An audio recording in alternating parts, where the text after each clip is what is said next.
Yep, we're live. We're live. Lip gloss. I swear to God, every time. Every time. You know how you know. Sure know. Whenever you How you ready, doing? How you feeling? You all right? You good over there? Y'all ready? Y'all set? Y'all ready to go? We we working? good. We're ready. Look at her. She's like, Oh, we're ready. she spoke for you in that words, or in other words, let's go.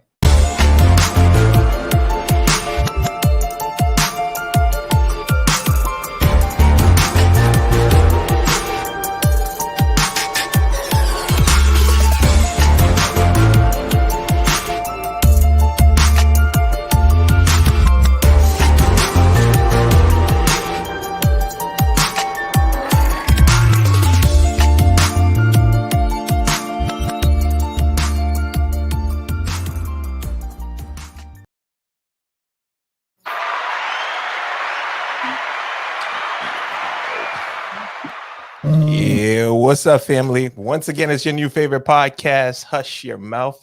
As always, it's your favorite Mason, and You already know it's your girl Kori Deez, aka the Miss Please, aka the Who's the Whole, aka the Vessel, aka a whole lot of AKAs in this month.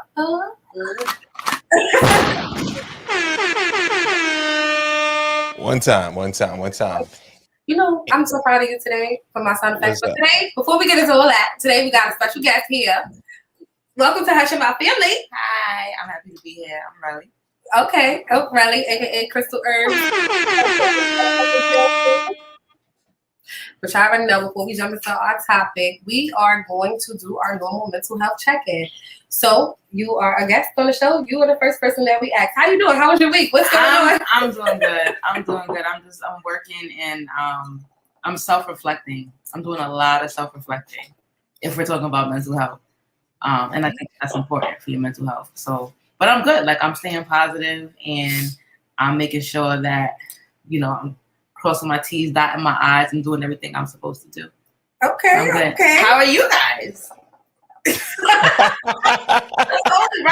Okay, all right. Okay, jumping right into it. I guess I'll go next. I'm doing good. I am not self-reflecting. I am not doing any of that stuff. I am definitely having a great time drinking. Had a great, 2 days. Had a few drinks, hung out, found a few new spots, and that was basically it. Yeah. But in all of that, I'm still zen, I'm still calm, my chakras are aligned, all that good stuff. I'm proud of you today. You're talking about your chakras being aligned today. I'm so proud of you. That's for a future episode, but I'm just dropping that little Easter egg early. You're the Easter bunny today. I hear that hot shit. First of all, pause. That sounds really wrong. Really? Being the Easter bunny? Why I'm hopping around. I'm like, what is that? I wasn't saying that. You said you're dropping off eggs. All right, just making sure you're not calling me an Easter hoe. You're reaching. What's an Easter hoe? Nah, I'm not doing this with you today, Nathan. Not today. It's too early. My drink is now starting. So what's up? What's up, Kori? How you doing? How's your mental health? What's going on with you? My mental health is good today. I feel like I had a lot of energy today. I'm trying to get back on track with a few things. I feel like we did a lot of productive things for Hush Your Mouth this week. Merch coming fucking soon. I'm excited. But that whole process is just tedious in itself. But it's worth it in the long run when you're working on yourself, when you're working on your brand. When you do self-reflecting, I think even this episode was a lot of self-reflection for me. Really? So I'm excited. You know, I've been pushing this episode back for a while. I was not trying to do this episode. We like had 3 months now. It's like 3 months. Yeah. Oh, okay. Yeah. But other than that, y'all already know here on Hush Your Mouth, the family is the family. We love y'all, our audience, our listeners, our viewers, the people who comment, people who watch every week, who tune in. We love y'all, our subscribers, the people who promote, share. Share, guys. Because we have a live audience today, a little bit, a little something.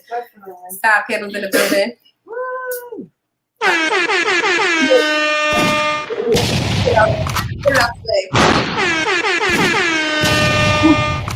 One time side panel. Yeah. Yeah. You get on my nerves. All right, let's just jump straight into it. Today's topic today, guys, today's topic today is friends for a reason, friends for a season, or friends for a lifetime. Y'all are blank. What's going on? How you feel about that? I'm letting you finish. You know I was nothing to say. I'm just listening. Nah. So, how did you feel about that topic when you heard what the topic was? Then you were asked to be on the show, and yeah, I think it's a very good topic. Like I think that's something that's a conversation that can go on for days because everyone views friendships differently. Everyone's definition of friendships, relationships, it varies. So I was like, oh, that's interesting. And then you had the questions to go along with it, which, furthermore, like kind of gets your mind going. And I love stuff like that. So I was like, okay, I was thinking about it. Mason.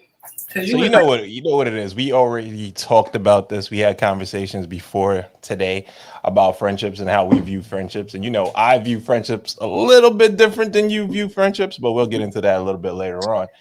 I think a lot of people view friendships different than maybe I view friendships, and I think that we're really going to jump into all of that today. Yeah, this is reminiscent of the love topic that we had. So I feel like this is right along those lines as far as how we talk about it.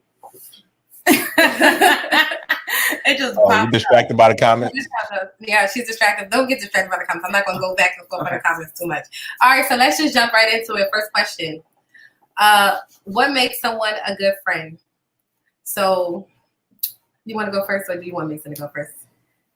I'm giving you the honor. She's the guest. She goes first. She's the guest. I had it that she was supposed to go first. Yeah, she's the guest. She goes first. Ladies first. What makes someone a good friend? I want to say being able to weather the storm, or more so like accepting the person who they are. Learning how to live with that person, learning how to even make certain alterations, if you will, so that the friendship can work. Being understanding, like, I think that one thing that a lot of people do nowadays is like they get offended if you don't hear from a friend in a while. And it's like, being a friend is not talking to you every single day. You know what I mean? Like being a friend is being able to check in when it's needed. I'm getting distracted by the comments. Oh, dude, you can't. Sorry. Yes. Sorry. So, Wow. So I honestly think that like being a friend is just being able to be there when the person needs you. You understand? Without losing yourself in the process. So if I need time to... Oh, girl, don't skip ahead the question. The question was, what are the traits for being a good friend? The first one. Just what's the central trait? But you answered good. Okay, go ahead. Finish your thought. If I need time to myself, a good friend is going to understand that. Okay, yeah. Basically. And you know what? One thing I want to piggyback off of her and say is that I'm the friend that may not call you every day, but when you hit me up, I still love you. It's no love. Only because I relate. Go ahead. Because there are really people who get a little crazy out there that be like, you didn't call me in 2 days. I'm like, bitch, I have life going on. Like, life be happening. I can't just focus on you, my friend. Like, and that's the thing too. People got to know how much time they're giving out to these friends. Like, you got to save some things for yourself. And especially me, and I always talk about being an empath and stuff like that. Like, me being that type of person, I carry a lot of baggage. I carry a lot of weights of other people. So it's important for me to take time out to myself and not be answering your phone calls from my friends out there that are upset sometimes when I don't answer. But my idea of a good friend is one that's loyal, one that's trustworthy, one that is honest, or people that are honest, reciprocal, right? Like the same energy that I give you, if I could pour into you, I want you to be able to pour into me. Did I say it wrong? No, you said it right. I'm just laughing because we had some of the same traits, but continue. Oh, because we're like soul brothers and sisters. But supportive, similar interests, and those are the qualities for me that are of a good friend. And a lot of the things that Relly here said, But what's up, Mason? What you think? Because you said we have Basically everything you said. My things were loyalty, trust, support, being able to give and get. I think a friendship is 50-50. I think it is one of those things that's reciprocal. You have to be able to give as much as you get, and you have to understand your friends. Like Relly said, like your friends are different. Got to give people what they need. So some people, you don't need to talk to me every day for me to be your friend. We could pick up a week from now exactly where we left off and not miss a beat. Some people need that everyday reassurance. So that's not the kind of friend I am. But if you call me, you need me during that time, I'm there. But every day, I'm not the person to make the calls every day. It's not my stuff. Yes, absolutely, absolutely. And I don't know why is it that you think that people like, are they being a good friend to you if they want you to be on their line every day, all day? Like, or like they don't understand why you're not like reaching out or taking time to yourself, or they're angry or they're jealous. I think once you check in with the person, they should be able to be like, cool. But there's still some people who be like, no, this is how I expect my friends to act, and that's their standards for their friendship. Yeah, it's a little crazy. No, I think that's a good friend. I think that's a selfish friend. Well, we didn't talk. That wasn't one of the questions, mate. You just asked me. No, I know. I'm just saying that we didn't add that. Like, is there such thing? You said that's a selfish friend, though. Oh, okay. That's a different type of friend. I'm not like. Like if I'm only like, oh, I want you to check on me all the time, and I'm not thinking like, okay, maybe she just needs time to herself. Maybe she needs space. Maybe she's overwhelmed. Maybe she's busy. And I'm not checking on you. Like, that's a selfish friend, you know? Well, no. What I'm saying is like these people specifically. Shade. I got my hat on today. I should have pulled out the sunglasses. All right. So no. I appreciate it. Okay. Yeah, I'm done with y'all. So, but really, what's the difference between saying what you need and asking for what you need from a friend and being selfish? Is that being selfish if I'm asking for what I need? If what you're asking for completely rules out what I may need or what I am asking for, then yes. So give me an example. Like, because some people just simply ask for space. Some people need their solitude. Some people need that time to themselves. So if you feel a way about me not reaching out to you every day or when you want me to, then that means that's going against what I need. Mm-hmm. So is your needs greater than mine, but you're my friend? Your needs are not greater than mine. And that's how we got to meet in the middle. That's where compromise comes in. But compromise is vital in any relationship, business relationship, intimate relationship, friendship. You know what I mean? Like family. Oh. That's why we're like live on that different stuff. I know. I noticed that she's like looking everywhere. I'm like, baby, this is live on YouTube. Sorry, YouTube. It's all right. He's new to this. It's cool. But I think that it's good that we all think that those like friendships our friends should have those similar traits, like as far as like be also being a likeness of you in a sense. Like I think it's important, but yeah, similar interests. All right, question number 2. What are the different types of friendships?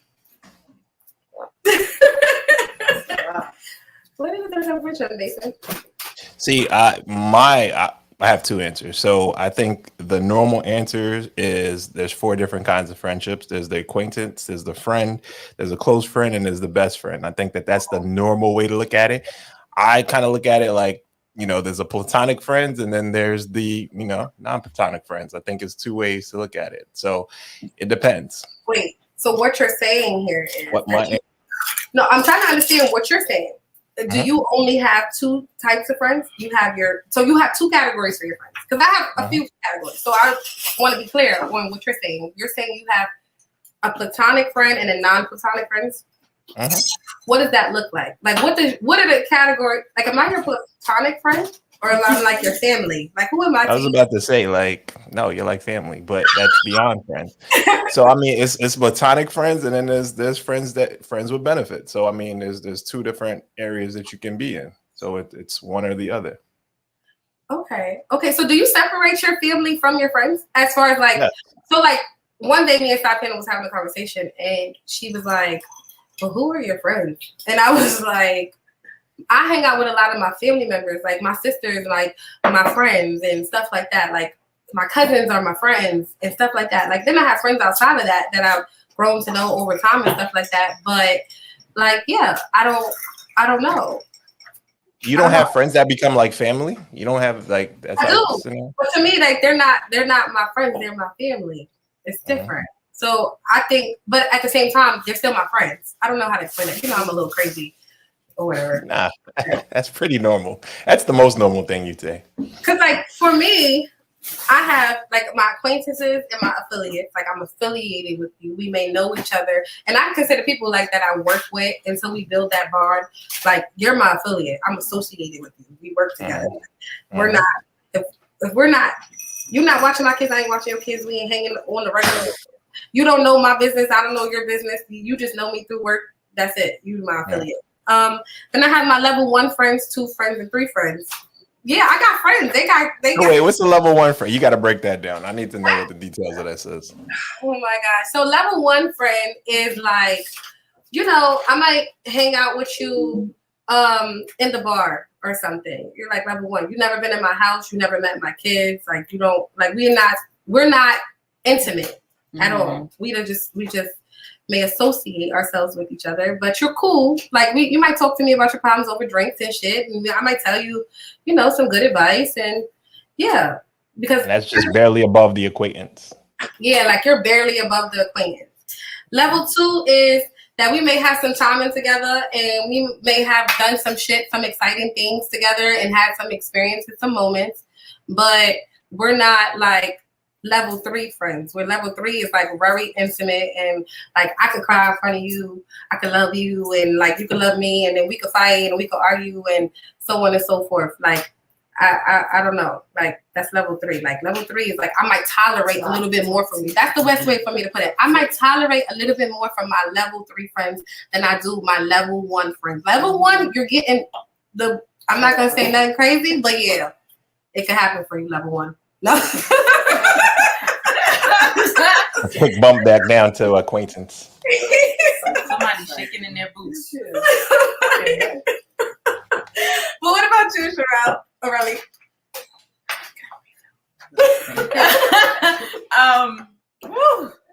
Okay, I agree with what Mason said.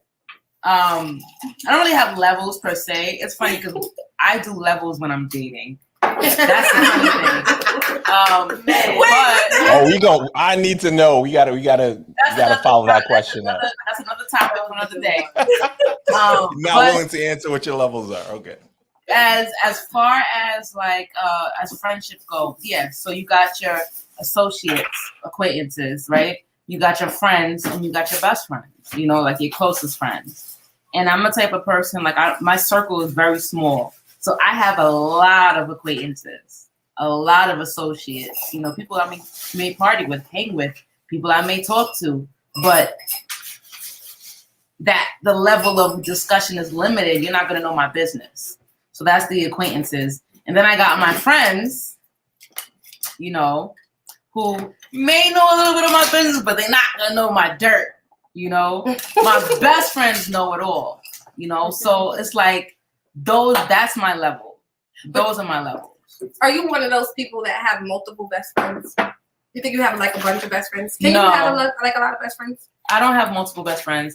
Well, no, that's a lie. Let me see.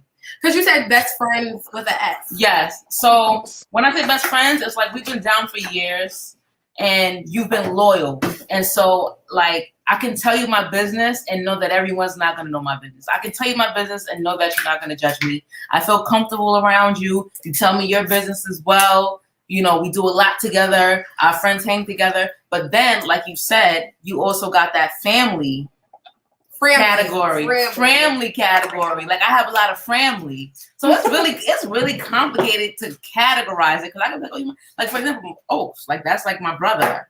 You know, and he, whenever I call him my best friend. He's like, no, really, thank you. He's like, no, really, I'm your brother. I'm like, okay, yeah, but he's my friend. You know, like, yeah. Words in the dictionary. It varies. We hush your mouth. its own dictionary. It varies. It varies. Like I said, I have a lot of acquaintances. A lot of acquaintances. No, that's dope. That's dope. I can't wait till we get like deeper into this. But yeah, level 1, level 2. Level 1, you could get it. Acquaintances. You can get it. I'm just saying you gotta grow with the people. And then you know what? I feel like having levels with friends, just like whatever your reason is for having levels when dating, right? Which I'm so interested to hear about. That's another topic for another day. Is like good because you know you can always be promoted. Once you make it to level 3, you made it. Now you don't gotta worry about like the cat coming out the bag of your ass. Crying. All right. People tend to define you by whom you hang with. Is it important to also have friends different from you and that walk different lives like that, or different walks of life? But before we jump into that topic, I mean that question number 3, let's get into our comments real quick. Family comments. Let's see. Okay. Yvonne, welcome. Hey. Someone that knows and understands your flaws and accepts you for you and knows you can stay true to yourself, but you can always have unconditional friendship. So we're going to talk about your friendship with this girl you sitting with, please. I think that's the white thing, LOL. This show is funny, fake energy, the whole show. I'm going to see y'all next show. Okay, thank you. See you later. Alaysia, you're definitely gonna take the time to revise these people I know and use that concept. LOL. Levels of friendship shit makes perfect sense. So yeah. Okay. I'm definitely gonna take time to. Yes, you have to revise your people, and we're gonna talk about that. I had to take that. You know, I was running through the comments in my mind, like, do I want to address some shit, or do I not want to address some shit? Is it the time to address some shit, or is it not the time to address some shit? Because that little comment that was made, like, I'm gonna come back to you. I'm gonna go all the way back up in the comments to come back to you. But anyway, so can I just say no. Y'all fucking know me. Holy cow. I wasn't saying anything bad. No, we know. But it's just not even worth the time. All right. So number 3. People tend to define you by whom you hang with. So is it important? So what do you think, Brennan? Absolutely. Birds of a feather. Absolutely. And I feel like there's certain things. There are certain things that can kind of make that a better situation, right? For example, if we both used to be hood, right? And we used to be fighting everybody outside. Every time we go somewhere, we fighting, right? It's like we can grow together. Like I really feel like, you know, you can grow. Fight older people.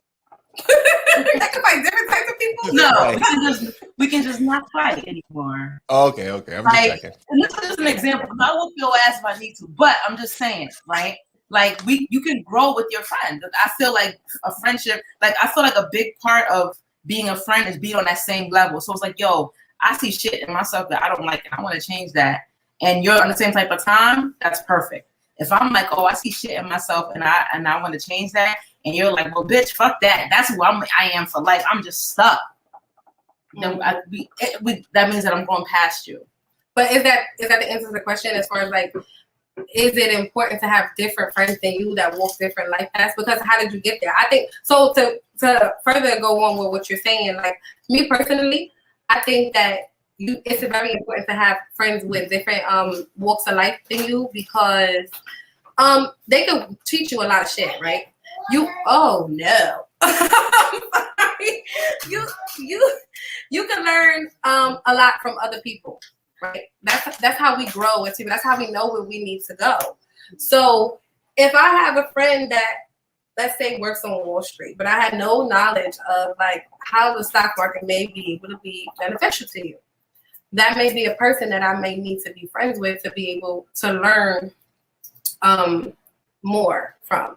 Or if I have someone who has been on the journey of self-discovery and self-care and self-love, and maybe those are some things that I'm struggling with, then maybe I need to be, with that friend that's a little bit more in that space. You understand what I'm saying? So I definitely think that knowing different people in different places, and you never know what type of people you may meet when you branch out. You know what I mean? When you branch out, you could meet somebody who can put you in a position or teach you some things about how to be a CEO, your own boss, to teach you things that you never knew, teach you about credit, fix your credit. You might find a friend that's a real estate agent, and now they helping you fucking buy your house. You never know. It's important to make those connections with people that are just not, because you know what? When you meet people that are similar to you or just like you, when you met them in a place of like, where you're like, still on your own journey, guess what? You get stuck there with those people. So that's what she was basically trying to say, I think. Yeah, that's what I was trying to say. So I agree with that. What about you, Mason? Okay. I'm gonna keep it a little shorter. Oh, did I? So for me, I think that we both. That's no, it's fine. It's fine. We got time. My whole thing is it's always important to have a strong team around you. I think you should look at everything as having a strong team around you, from business to personal to everything. Your friends circle should be strong. So a part of being strong is having different strengths. So if I'm good at one thing, having all my friends good at the same thing, ain't nobody gonna be better because we're all doing the same exact thing, right? So if you have different friends, much like you just said, that are in different industries, I have friends that go from all spectrums, from the criminal to the judge, like all the way through. I have friends that are in Rikers Island right now, they're CEOs. I have friends that are in Rikers Island now, they inmates. So it's a whole different spectrum of friends, and I'm gonna admit that those are my friends, and I'm not gonna never say those are. So for me, it's good to have a variety of friends because you learn from other people's mistakes too. Mm-hmm. So it only makes you stronger. You learn what not to do, what to do, things of that nature. So I think it all benefits you as a person to have a variety of friends. So it's always a good thing. I started laughing a little bit when you said Rikers Island. I didn't expect you to say the CEO. I was like, oh, you want to say you got friends in the jail? I got friends that go from the jail to the judge. You know what I'm saying? That's me. I got friends from the jail to the judge. I got both sides. Man. Absolutely. Okay, so sharpest tool in the shed. What epitomizes a best friend? Must best friends walk the same paths of life and carry similar principles and values? Go ahead, Mason, because we're gonna be long-winded unless you want us to go first. I'll jump in. So I think that best friends shouldn't really walk the same. Like, just to piggyback on what I just said, I think your cards are dealt differently. I think my cards were dealt differently than a person that's really close to me. His cards were dealt differently. He had different opportunities. He had different chances. He had different influences and things like that led him down a path. Our ethics are pretty much the same. That's why we're friends, because we do believe in the same things or similar things. But our paths are different. He does something totally different than I do. I do something totally different than he does. But we're still friends and we're still close since we were kids. So, for me, I think that you can be great friends, best friends, as you guys would call it. I don't even use the term best friends, but you could be best friends and not be on the same path as far as professionally, maybe even personally. He could be married and I can be single, running these streets, finding new drinks. That's you. Right. You not in these streets. Oh no, I was just being random, but yeah, I guess that's me. Go ahead. You.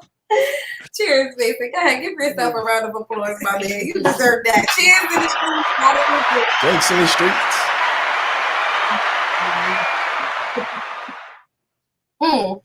Go ahead, Melly. I feel like I kind of just answered this question. Like I feel like no, you started to go into it, but that's why I thought. Okay, got you. So I think that in order for us to be, so we all agree that we have different levels of friends, basically, right? We clash our friends differently. So in order for me to consider you my best friend, I feel like we do have to kind of be going in the same direction. Like, I'm not saying we gotta be on the same level. You know, you may know more than I know. I may know more than you know. I may be further. I may be where you want to be. You may be where I want to be. But we do have to have kind of like the same. I don't want to say the same goal. We do have to kind of like just be in the likeness. Yeah, like okay, like yeah, I do plan to get there. You know, not saying that we gotta have the same career. It's like for me to be someone who is ambitious and driven, like I can't have a friend who is just like on some bum shit all the time. I'm sorry, I can't curse on here. No, you can curse. Okay. So smoke the weed on this one. After 7 minutes, you get money. After 7 minutes, you can shoot away. Yeah, so that's basically the gist of it. Like we have to have basically we don't have to be the exact same, but like we got to be going in the same place, in the same direction. I think what epitomizes a best friend for me is someone that is down no matter what. Like loyalty is a real big thing for me. Honesty, and just like if I'm wrong, like my best friend, she still got to ride with me, or he got to ride with me still, even though I'm wrong. But tell me later that I'm wrong, but not right now in this moment when I'm wrong. Even when I'm wrong, I'm right. That's it. Like that's my best friend. I don't know. To me, that's the. Why you smiling? Her commentary is so loud. So no, for real, and that's what it is for me. Like you gotta be 10 toes. I never gotta doubt you, because if I doubt you, then that makes me doubt me, which makes us doubt us. Because I'm only gonna give back what reciprocation was one of my things of a good friend, right? So in order to be my best friend, you gotta show me like you can reciprocate, you can be loyal, you can be honest, you can also tell me about myself. That's all right, but maybe not in that moment. Maybe not when I was wrong. You know what I'm saying? So, like I gotta know that my best friend is willing to take a bullet for me, because if you're my best friend and you're my ghost, then I might be willing to take it. Well, I'm willing to take a bullet for you. That's not even a mic. That's what it is. So that's what epitomizes the best friend for me. As far as can y'all walk the same paths or carry similar principles and values? I definitely think that your friends even should be in the likeness of you, but your best friend, in order for y'all to have that type of level of respect and intimacy and communication and ride or die shit, then y'all gotta have the same principles, because your principles is what's going to dictate whether or not you want to be loyal in that moment or you want to ride, right? Because your principles, if your principles is different than mine, then you want to see it like, well, I just didn't see it like that in that moment. No, bitch, I saw it like that, so you should have saw it like that. It was lit. It was lit. That's it. It was lit. I agree with that. So that's me.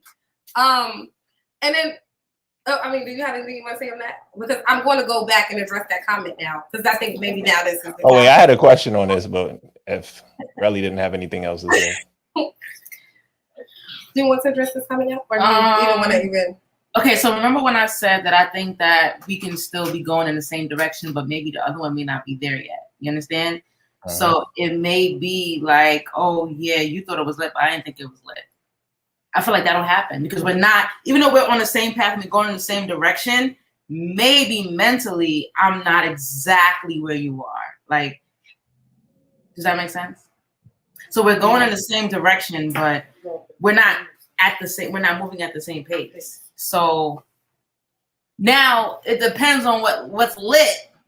It depends on what your definition of lit is. You understand?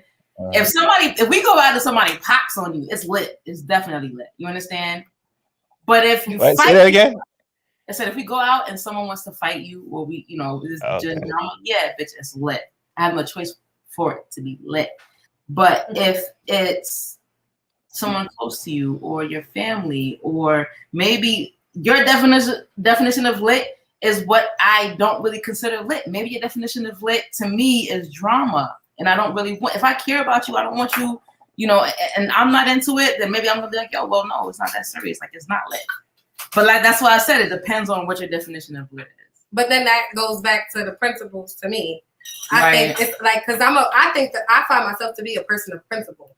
But see, this goes back to this is a little bit like a power of love conversation, right? And this is something that I'm also realizing in my own self discovery and my own growth is that one, I'm a street bitch, and I say this all the time, regular, like me, street bitch, outside, everything you can think of, did it, been there, done that, okay. But that's my mentality, right? But you have to change some things about yourself at some time, right? But all those things come with time. But my principles are something that is never going to change. So the way that I think and the way I may take things and the level that I may take it to when I was outside the streets, because I had to realize, like, okay, you're a street bitch, or you was one, but you're not in the streets no more, right? That's not where you are anymore. So it's okay to grow from that, right? But that takes time. But your best friend is going to understand, like, all right, she's on a path to self-discovery and growth, but it's lit in this motherfucking moment, I guess, because this bitch that is lit. And I'm not going to agree with you. And then I don't even find it to be lit myself. But guess what? What? It's fucking lit. Right? That's so confusing. But not saying that. Okay. All right. Okay. Is that all right? my one question was, take off best friends. Can you be friends with somebody that doesn't have the same principles or values as you? Yes. Yeah. Yes. You know why? You know why? Because I might not really care about you that much to care about what your principles and your values are. Now, it depends on what, like let's say, and this is some crazy shit to say, but like if you believe in like, you watch child porn. Bitch, I'm not your friend. Nigga, I'm not your friend. That's weird. I'm like, or you, like, that's crazy to me. Like, no, I want to fight you. Like, I don't know. You're weird. So, or if you okay with snitching, I'm not your friend. That's not something we could ever be friends with. I don't want to be your friend if you're snitching out here. Like, now, the whole 6ix9ine case, shout out to him, I guess. But when it got to that, I was like, all right, well, I understand that a little bit. It's a different type of situation. I would have told them those niggas too. Yeah. Tell him. Right. It's different. Like, you shut up. He gets a little different, but you know what I'm saying? Too much. No, he said it all. So you can actually be friends with somebody that doesn't have the same principles and values. Because I find it hard to be friends. We could be acquaintances, but friends. I'm not even saying like for you it's like level 1 friends. I'm saying they just acquaintances. They're not somebody that I could be friends with because values are the same things. Like those are one of those reasons why I ride with you. You could be in a different walk of life. You could be a criminal and you could be a judge and have the same principles. Like child pornography is wrong. Like on both sides, they're gonna say child pornography is wrong. They have the same principles, right? But they on different walks of life. So I'm saying those two people could be my friend. But then if one person is like, nah, I'm with that child pornography, like there's no way you could be my friend because our principles and values are completely different. Child abuse. So I think that your principles and values do guide your friendships. That's why if you a hoe and you riding with hoes, do you think you a hoe? No. So now when it comes to the whole conversation, is that a principles and value thing? So now let me tell you. I'm gonna tell you about Tell me about the hoes. Go ahead. Because I got some hoe ass friends out there. And guess what? I used to be a hoe ass bitch too. That's why they was my friends. We met each other in hoism. And that's okay. And so you had the same principles and values at one time with these hoes. But yes, those is my hoes. Those is not even my bitches. Those is my hoes. And you know what? We love each other from a place. The hoes. Like it's okay. And you know what? I'm still friends with those people, even though my life has changed and my life is different, and I am in a more like significant relationship space in my life. So, but bitch, I'm still gonna tell you, bitch, hoe in peace until you can't hoe in peace no more. Like, you know what I'm saying? Be you, be happy. Yeah. Let your whole shit ring and shine, mama, because I'm rooting for you. Because one day you're gonna be like, I don't want to be a hoe no more. I want love. I want peace. I want to know my niggas not out there cheating on me at night. I want to sleep knowing I'm not sleeping with somebody else's nigga. I ain't got to be courting that married man. Okay? Whoever. But for now, if this is the space you're happy in and you love what you're doing, hold on. Shout out to the hoes. I respect that. Hold on. Hold on. But so now another thing, like let's get off of the whole child shit, right? Like, so somebody asked me, how can you be friends with someone who may not take care of their children? Like they may not be an active parent in their children's life. How does that work? You're an active parent in your children's life. So would you be friends with somebody who wasn't necessarily active in their social life, male or female?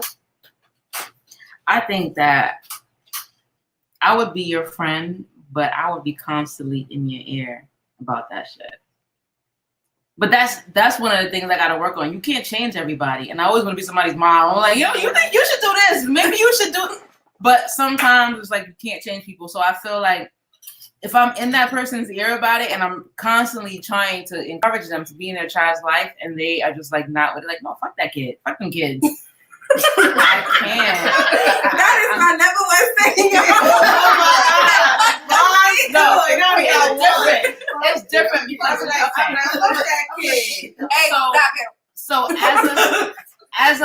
as a parent, it's always eventually at some point in time gonna be fucking kids, man. They good. But if you literally like, no, fuck them kids. I'm not taking care of them kids. Fuck them kids. I can't be your friend. I can't be your friend. And you know what? It is so obviously that question was asked me, and I was just like, well, that's something that I'm trying to work on because, like Relly says, I'm also like a mothering type of person. Like I want to mother all my if you were my friend for real, I would sit on the phone with you and try to talk you to death if I know you're making a poor decision. Like I'm here. I'm that person that a lot of people come to talk to, and I listen. And I think I give pretty good advice for everybody else, even though I know I'm on here crazy. But whatever. So rapping for the hoe.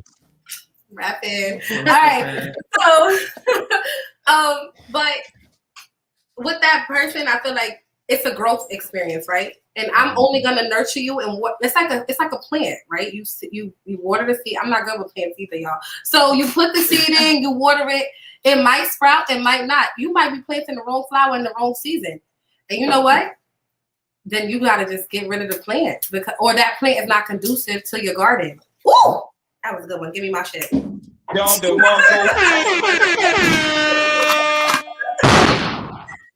me my shit. But yeah, no. So I definitely think that having friends that are similar to you, same principles, same values, walks of life are very important. All of that stuff is what creates the friendship, honestly. 100%. Question number 5. Are all friends appropriate for all occasions? Now, I'm going to go in on this question, so I'm going to let y'all just... You want me just to go off? You want me to go off? No, I'm going to let you go first. I like to go off at the end. I think all friends aren't appropriate for all occasions. Like I said, I've got friends that are all across the board, and I wouldn't bring all friends to all occasions. So, like, I can't bring my whole friends to, certain more upscale... A wedding. Black tie events because my whole friends are gonna be what Relly said to the whole event. Wedding? Would you bring your whole friends to a wedding? Like I don't know. Get married. I think there's enough hoes at the wedding. Yeah, there's always hoes at the wedding. You don't think that? I know that. My whole friend. I would because you have some people who are against marriage. Why would I be inviting you to a wedding? You're gonna be like, I don't know why the fuck did they get married. Too. That's true too. I'm here to fuck. I ain't going. Everybody can't go to the wedding. Exactly. You got friends that can't go to the strip club. They're not gonna throw no money. They're gonna look there. They're gonna be there, and they're gonna be all in their little. It's just not for them, and it, out of respect for them, I wouldn't bring them to certain places. Like it's just not for them. To be my friend, I've got friends that they live in a strip club. Like I'm not gonna bring them to another scenario because those dudes, that's what they do, and those girls, that's what they do. Well, you know what? I beg to differ with y'all a little bit on the whole hoes at the wedding. I think. You don't think there's hoes at the wedding? I think there are hoes at the wedding. Definitely hoes at the wedding. There's a lot of single bitches at the wedding, so they doing some whole shit on the camera. This is live. I got to move over. My neck is loose. Sorry. Oh God, we gotta have Relly get some hush about etiquette. Anybody know what masseuse? No, no, I had a car accident. I'm always stiff. Sorry. Okay. You go to commercials during that? No, we don't. Okay.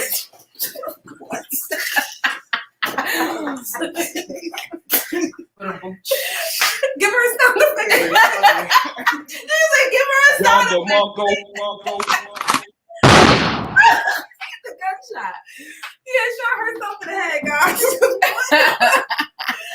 All right, no. So friends are not appropriate for all occasions, in my own opinion. And the wedding wouldn't be one of them. That's not the first thing that came to mind. When the question was asked, I didn't think like, no, I ain't taking this bitch to the wedding.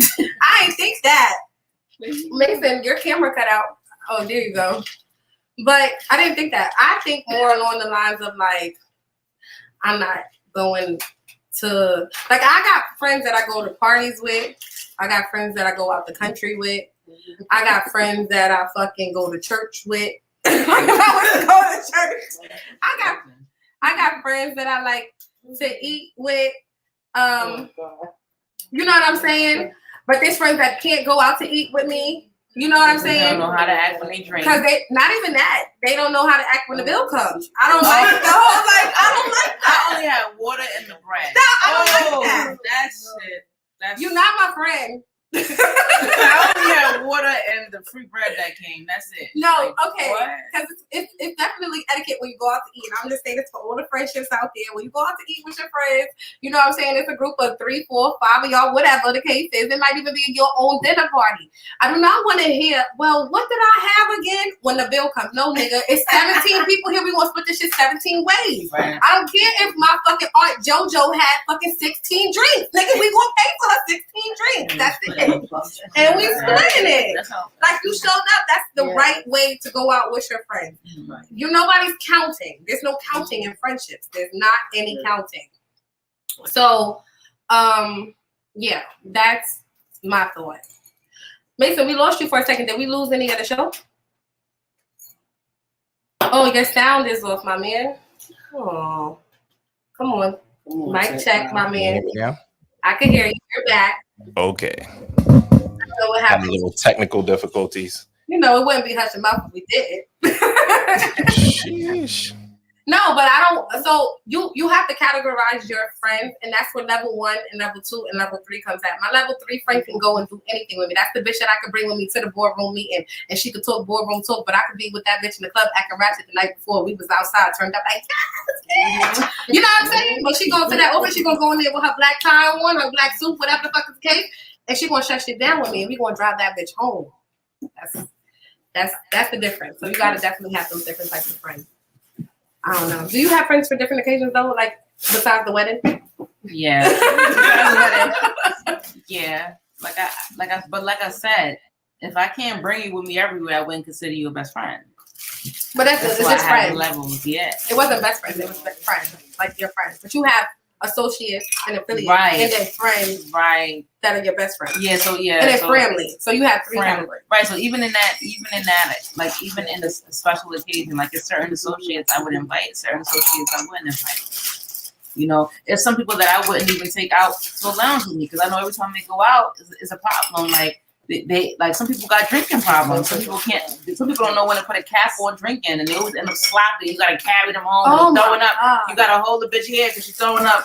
And like, even if you are my associate, I'm gonna feel bad leaving you while you're drunk. So it's like I might as well just leave you home. I'm not gonna bring you with me at all.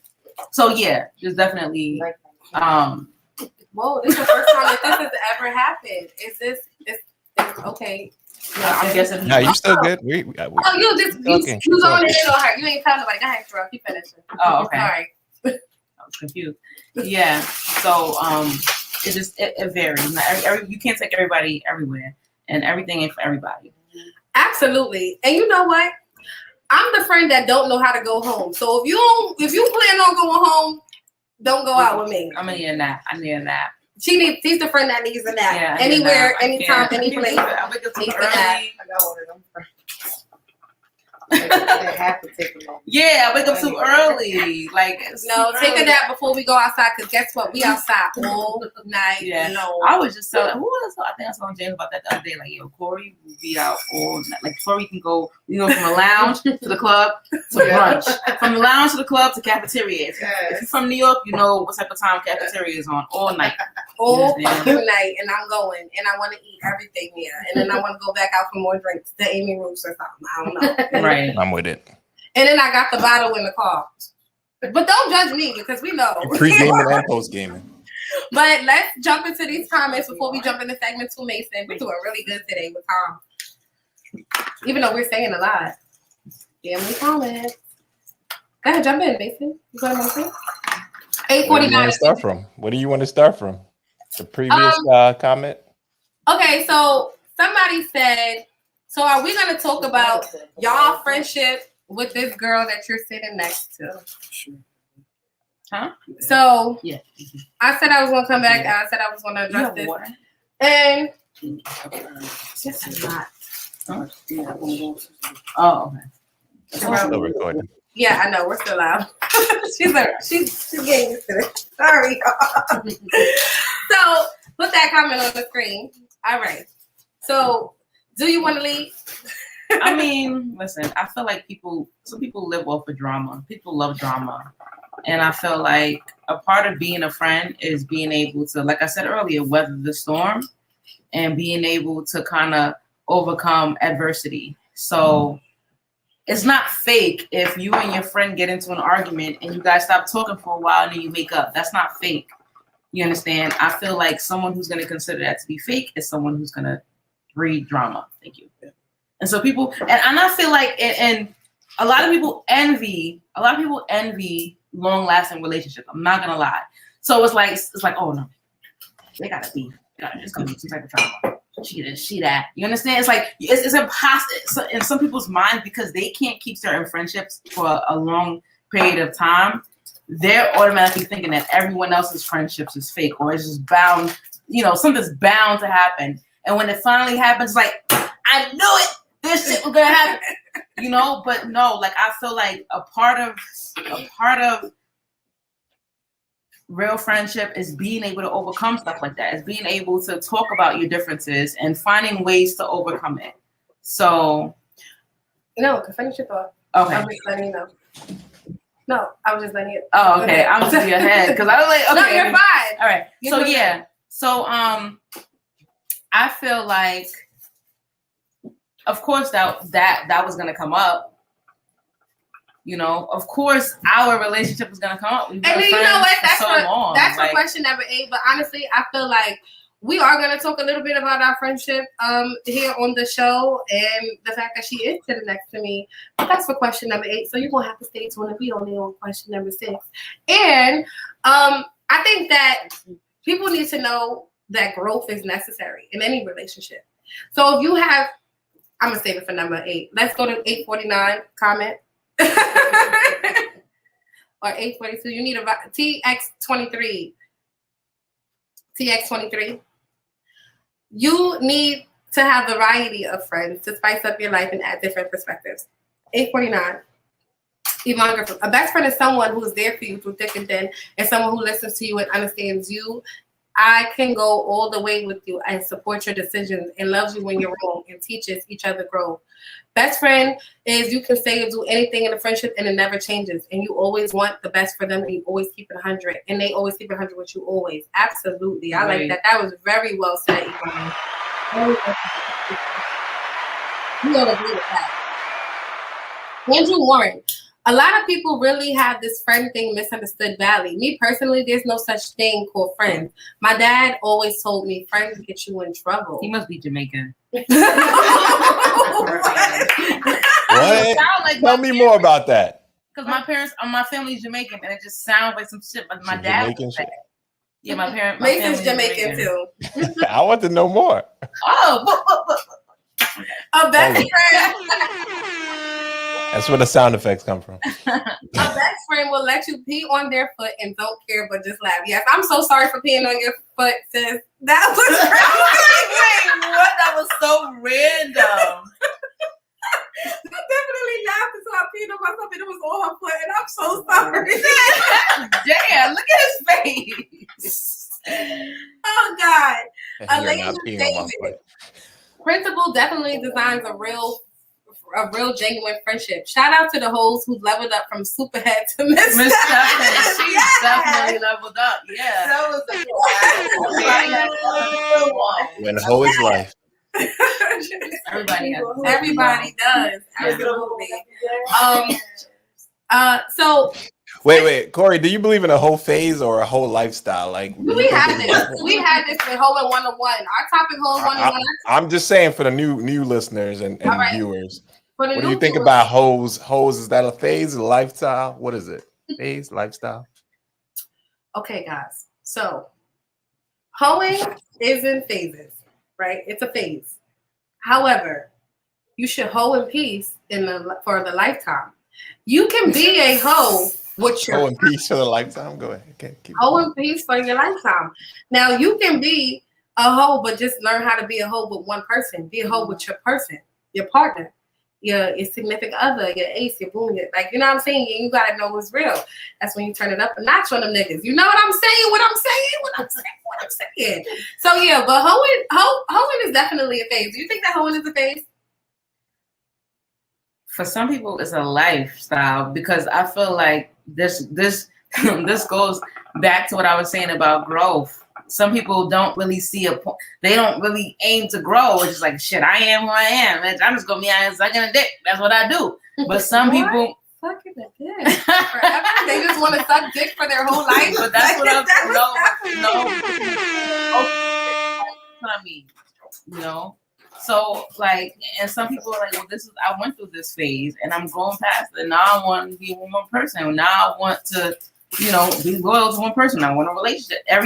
For everyone is different. I really feel like some people, and I feel like the people who make it a lifestyle, I feel like that's trauma. Mm-hmm. But that's another topic for another day. That's definitely another topic for another day. Segment 2. If you're not useful, you're useless. What's the point? What's the purpose of a friendship you can't gain from? So if you know me, then you know that I use that term, like that saying, that quote, like if you can't be used, you're useless, right? So again, you have to have a whole bunch of different friends, right? So you need to have, I have it written down here. I saw the cards come out. Pull them from the side like, what's popping? So you need to have the listener friend. You might need to, so one thing I want you to know, and this is not just in friendship, this is in relationships, and we should have a topic about this.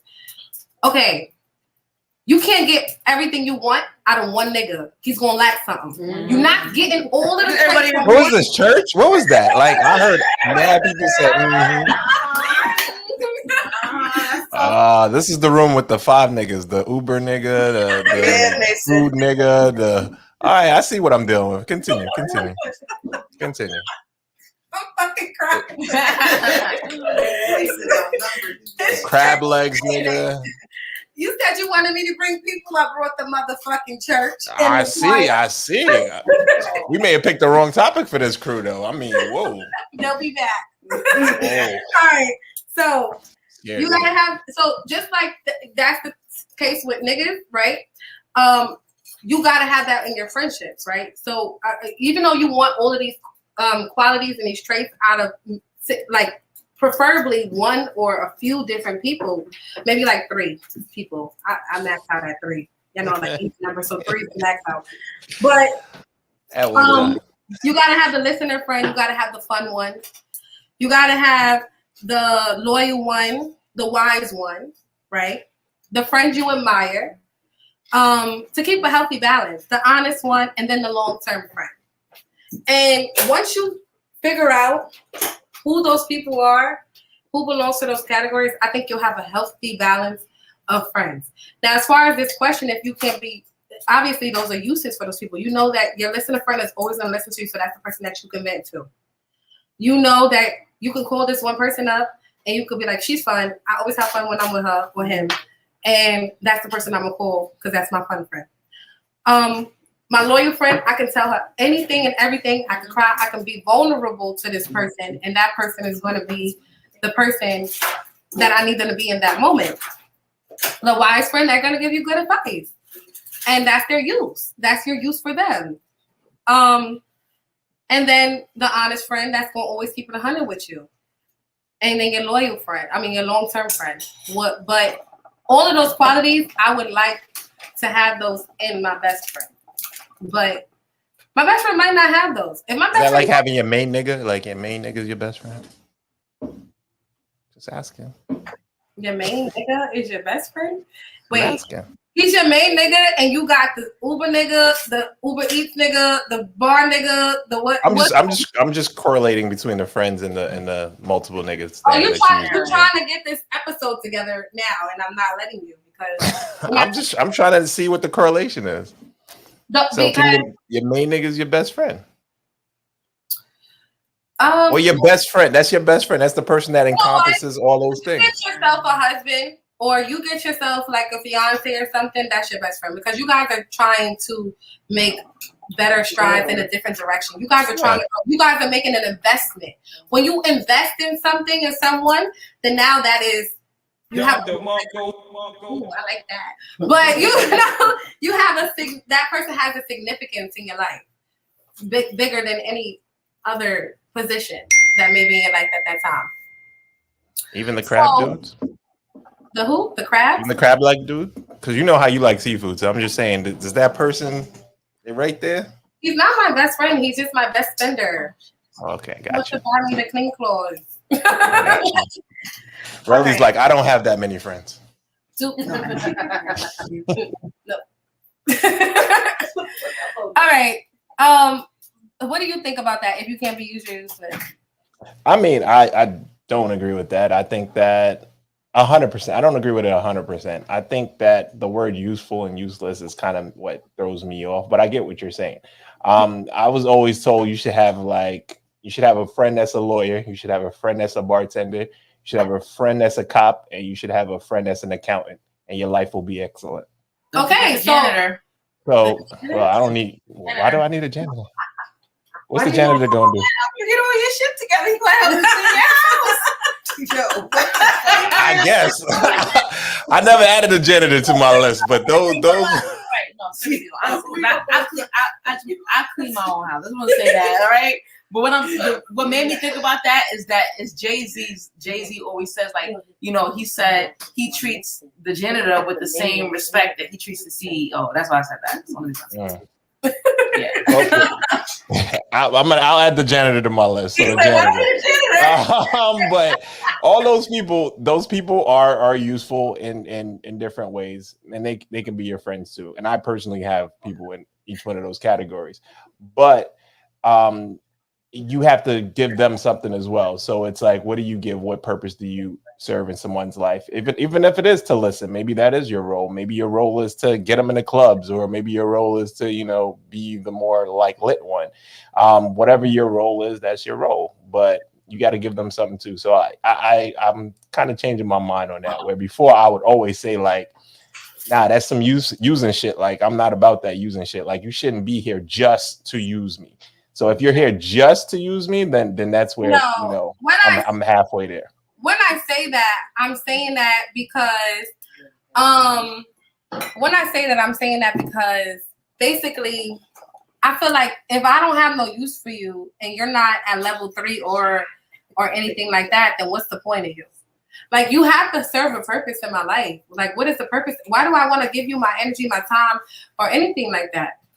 When you say it like that, it sounds very self-serving, though. This is what I'm trying to tell you. Like, when you say it like that, it sounds like everybody's here for you, for your benefit. What I'm saying is a reciprocal thing. So when you say useful and they need to be here. If I have no use for you, you should be gone because you're no longer serving me. That's how it sounds. I'm letting you know how it sounds. That should be the same for me too, though. I know that I'm a fucking useful ass person, and if I'm your friend, you're gonna learn some shit from me. You're gonna grow from me. I'm bringing some shit to the fucking table that you might not have had before. I might help you build the motherfucking table. Hello, but is it a kitchen table? Stop playing with me, Mason. It's the fucking dining room table. Right. The coffee table. Coffee table. The end table. Go ahead. You know what I'm saying? So use me too. I'm only gonna let you use me to a certain degree, though. But that's not, you gotta obviously have your boundaries. But people should be useful in your life. Anybody that you have, anybody that you encounter, anybody that you involve yourself with. Have you changed the word from useful to contribute? I would be like, yeah. But when you say useful, it just sounds like it's. Go ahead. I just want to say that Kori has been saying this for years, and that's one of those things that I didn't agree with it because it's not what you say, it's how you say it. You know, so she's always said that, right? And I've always been like, this sounds pretty harsh, but it's funny because you're saying the same thing that I said, but I really think it's just how she's wording it. Like, I agree. Like if you're not useful, you're useless. But you get the fuck on, Because But if she said contribute, it would be a different thing, don't you think, Relly? Right, If like she if said you if you contribute to my life, relationship, if you can't help me grow, you can't teach me something, if I can't learn something from you, if you can't put me onto something, you're gonna get demoted. But Yeah. not, bitch, you're useless. Like, Mhm. there's no need for you. So- You know what it's I the mean? words. Away, It's the words. It's hard. away with you, peasant. No. That's what it sounds like. Bars. Relly with the bars. All right, Relly. No, I think that that's a matter of knowing your friends. I think that if I say that to one of my friends that's not, because you're like one of the sensitive ones, right? You're more sensitive than me. And I think that when I say that to my friends, they know what that means. Like, we should be pouring Side panel. This is a side panel pull in. Okay, go ahead. Now, Side panel. So side panel. If you're not useful, you're useless. How do you view that? Oh, you asking like the No, that's true. If you're not useful, you're useless. Oh, for So- If I them. can't, you- if I can't benefit you in any type of way, you're Uh-huh. useless to me. yeah, what That's true shit. You gotta think about it, Mason. If I can't utilize you in any aspect of life, what are we hanging and banging for, bro? So I agree with the sentiment. It's the wording that I'm saying that me and Relly are actually saying that the wording is harsh and it could get lost in the translation. So if she said The wording is harsh. You're right. You're right. Sometimes But you know it's how- like if she said get down and lay down, like she knows what that means. Get down and lay down is some hood shit, right? That's some hood shit. Get down or lay down. You either get down or you lay down. The way Kori processes get down or lay down is not the same as somebody else would process it. So if Kori She comes don't up to mean you it and like say, you better get down to lay down, she may mean you better get with the program or not. No, I didn't mean it like that. No, I'm saying Kori, not Relly. Kori talks like that, but she doesn't mean it in that aggressive way. But her aggression when she says certain words sounds like something else. So what I'm trying to say is like when she says you're either useful or useless, she means you can either contribute or not contribute to my life. If you're not contributing to my life, you should get out my life because you're not helpful to me, and I can't be helpful to you. If she said that, that's the exact same thing. So my thing isn't about her using those words. It's because of who she is and how she projects herself, and she uses those words. It comes across as like Yeah, because it's like if I can't use you, exactly. but it's like, But it's nothing wrong with the sentiment. You're right, Relly. Sorry. Wait, who else we got in the audience? Who else we got in the audience? Okay, so Anybody else want to weigh in on this? Somebody wants to weigh in on it. Go ahead. Go ahead. He said you can. That means Yeah, the just mic talk. is now picking up the sound. I feel like the way it's being worded sounds a little shallow. Now, she didn't necessarily weigh in on how minuscule or major that person's role in her life may be. Okay, so you want me to zoom in on that? If you choose to do so. Okay, so like useful, right? You might not. Wait. Without context, what does that person think? I'm sorry, she didn't say her name. What does that person think it means without context? Before it gets contextual, like what do you think it means, just based on the words? If you're not useful, you're useless. What do you think that means? If somebody came to you and said, "If you're not useful, you're useless," what does that mean? We got 3 people over here. Side panel said hers. So just to initially hear that, it sounds disrespectful as shit. It really does. All right, next person. Thank you. Thank you. Amen. I appreciate you. All right, no. Side panel. Don't be over here trying to coerce the guest. I just think there's levels to this shit with that. You know what I mean? Because ain't nobody going to be like, but to say it in that manner. It's how it sounds, how it comes across. Yeah, that's all I'm talking about. That is all I'm talking about. What it says. It says if you're not useful, if I can't. Okay, no. Excuse me, you're doing too much. Guest number 3. Initial value. How would you feel if someone said, "If you're not useful, you're useless"? I would feel some type of way. Really? Okay. Because it's not what you say, it's how you say it. Exactly. Knowing Kori, like I said, all she's saying is contributing. That's all she's saying. She's like, if you contribute, that's all she's saying. The show's picking up everything. Just hold on. The bitch, that's too much. Hold on. Wait a minute. Let me just explain a little further for the people of that. See, I still defended you. See, I was still defending you, even though I put you on. No, I do mean it the way you say it. And then on top of that, get down or lay down. Oh no, that's another one of my terms. I do mean get down. But you don't mean it like that sounds. It does not mean the way it sounds. But if you cannot, hello, so seriously?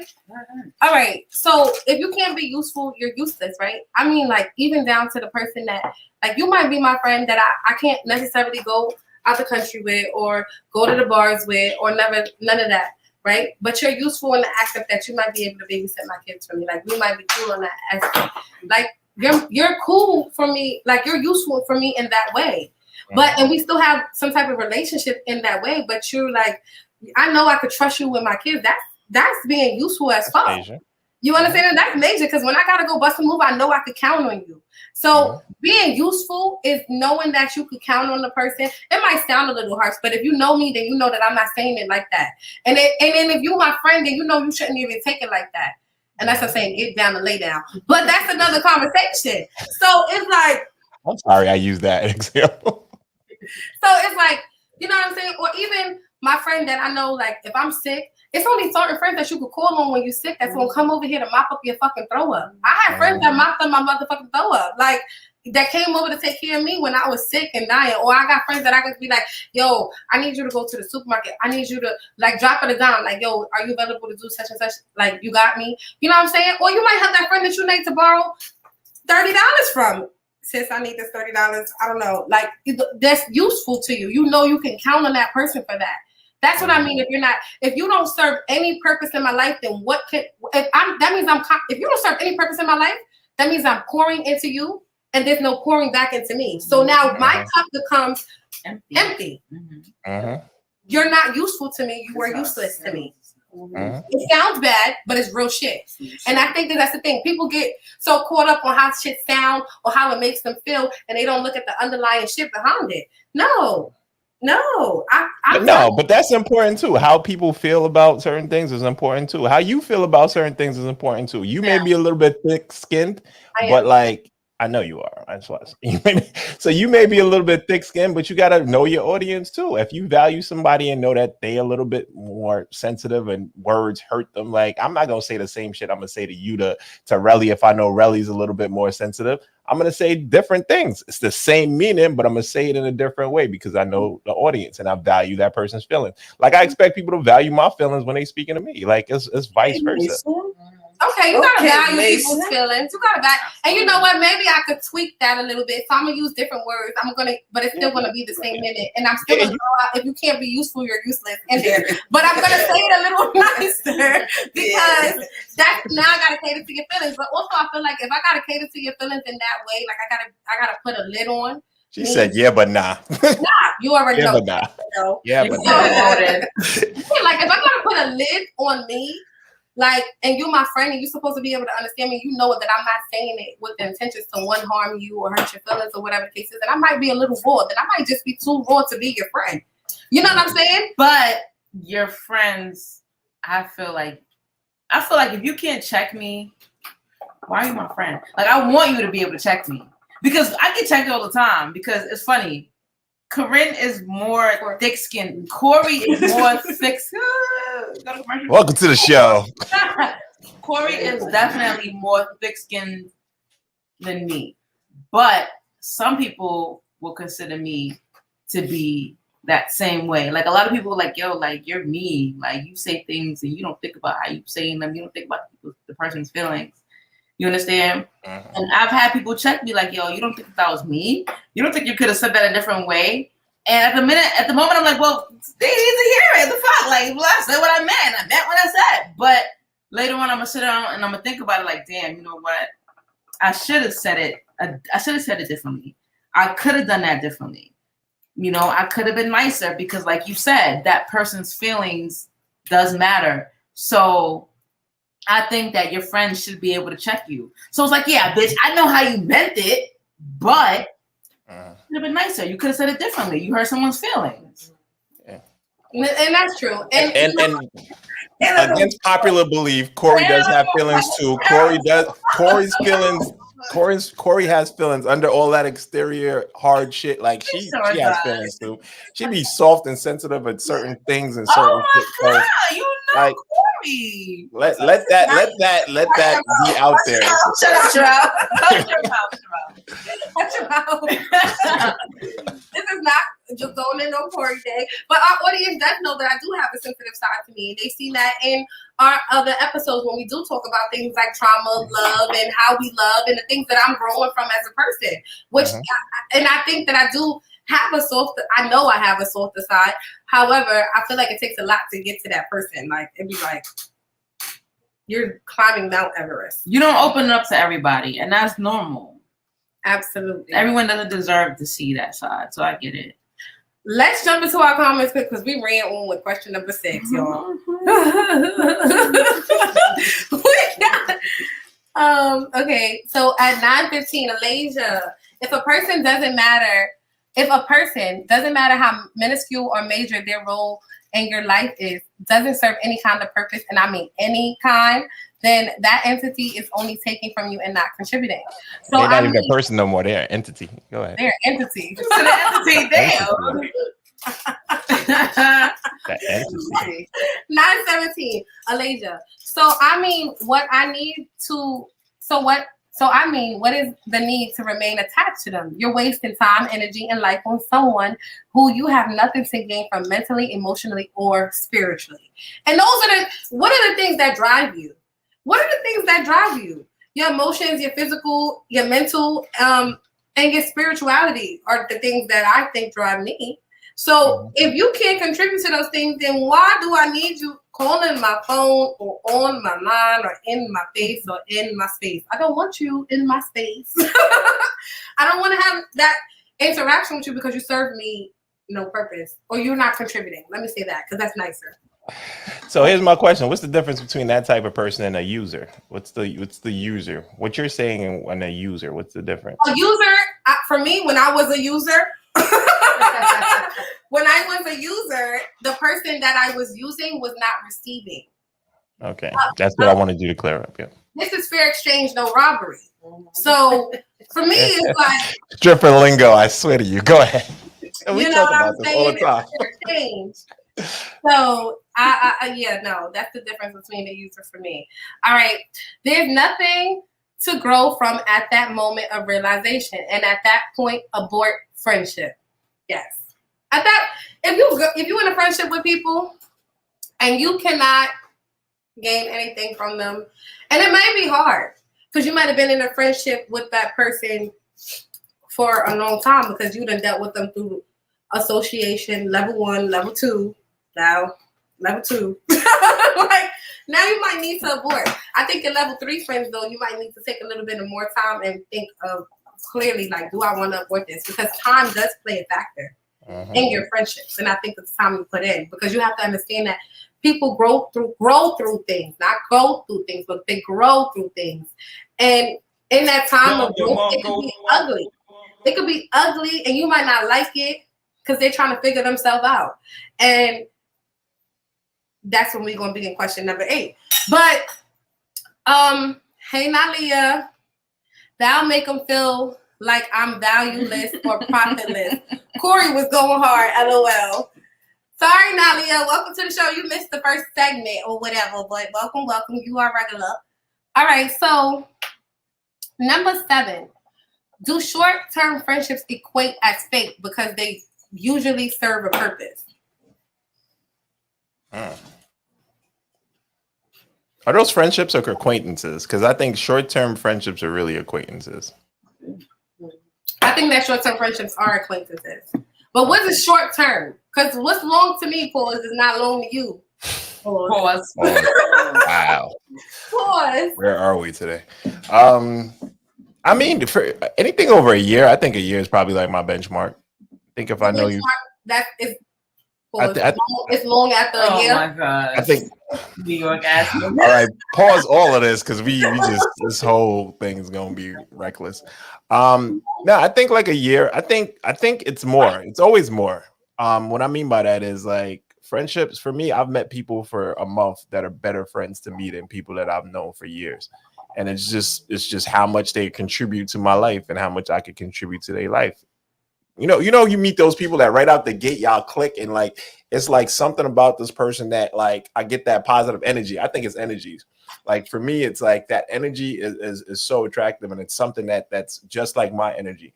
And then it just balls up and it gets to be that good place.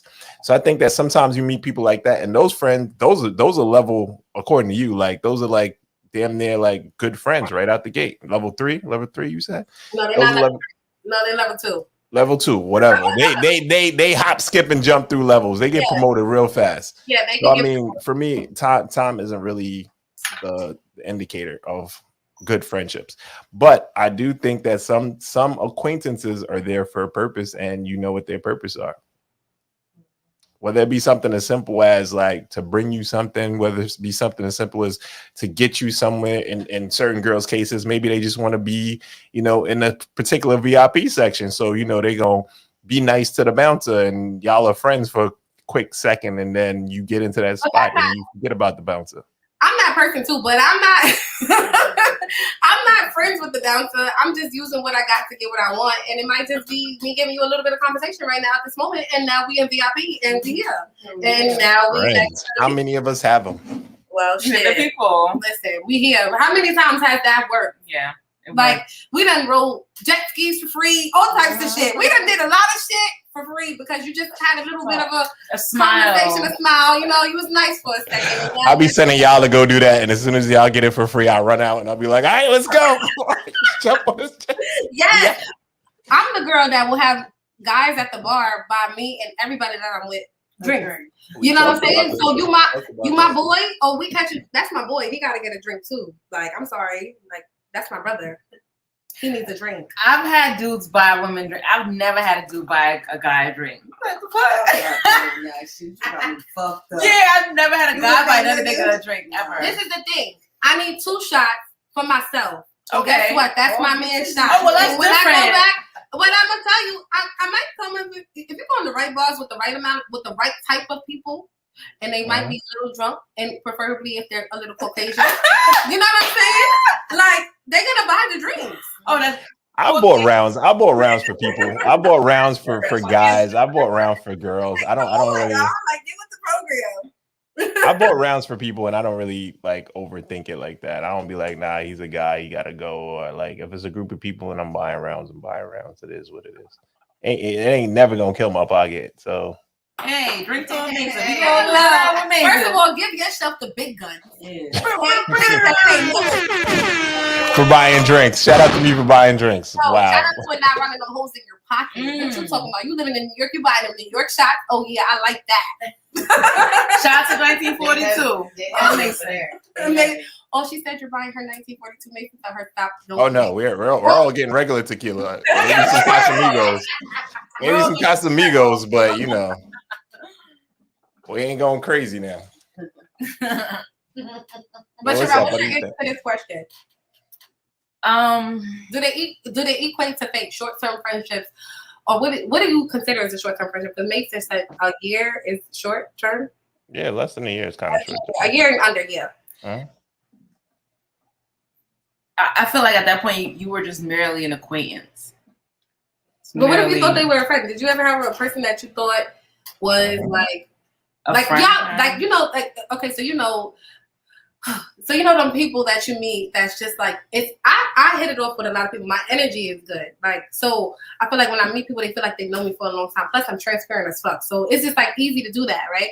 And that makes that person easy to do that. But I've learned in my time that sometimes being transparent is not a good thing, and being like how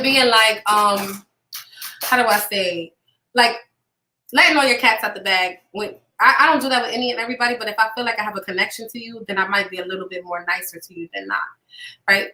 But sometimes that shit is short term, because now when we get into the nitty gritty and the meat of the friendship, like we're talking about principles. Now we're talking about morals and values. Now we're talking about this. We might have met on some like cool shit, like vibes. Like I met you in the party, you was vibing, we was vibing. Oh shit, I seen that girl slap you. I might have slapped her back for you because what the fuck? Why she came from Nashville to slap you?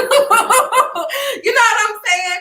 And so now that's where we at. And now we friends. And that's what we built a friendship off of. Because so in that instant, it was in that moment that you might have thought that I could be your friend, but I'm not really your friend because I'm really not your speed.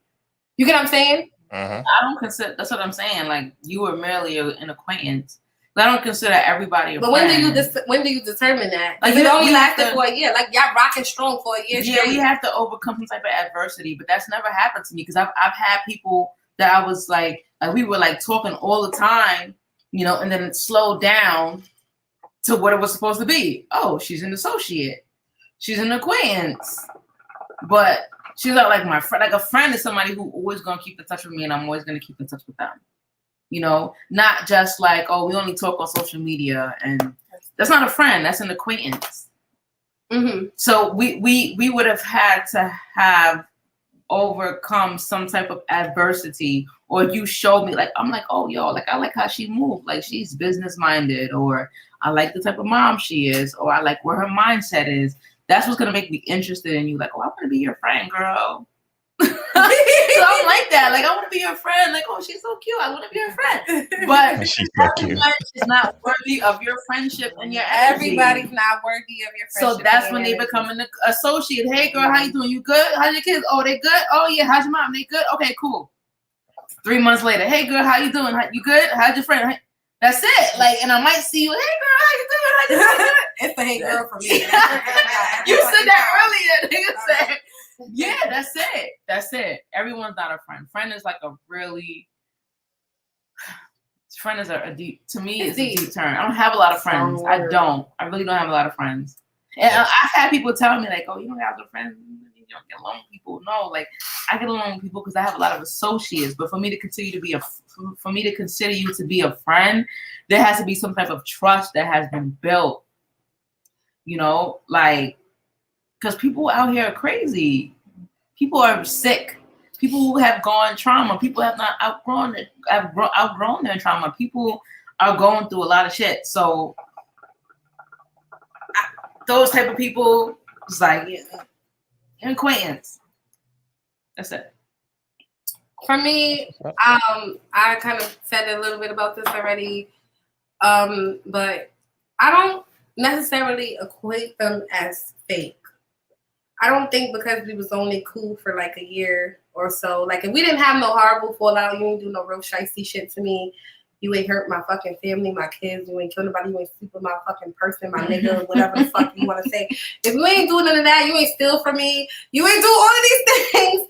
We can still be. We're cordial. We can be like, we might have outgrown each other because now I'm on the path to this. I see that you're not on the path to that. I can see it early because I feel like, okay, so I consider myself a magnet. Right? And what that looks like is like, what do magnets do? They attract. So I attract a lot of people and things. So it's important for me to be able to filter those people out. But there's always wolves in sheep clothing. So you need to be able to spot them, or there's snakes in the grass. And you got to be able to spot those people. And they come in all forms, shapes, and sizes, and they come with different masks and faces. Now, what that looks like is, okay, so we was vibing. The first 3 months you might have met me, I might have just been single and fresh out of fucking relationship. Guess what? You my party friend. We going out everywhere. We're out to dinner. We're going on motherfucking trips because you the jacket or traits, but you the master of none. So you can do all those things with me. But at some point in time, your true face is going to show.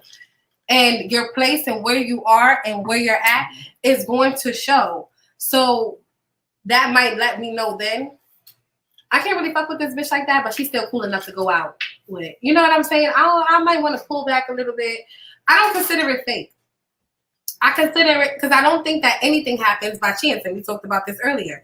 Nothing happens by chance or coincidence. Everything is fake. Fake and not fake.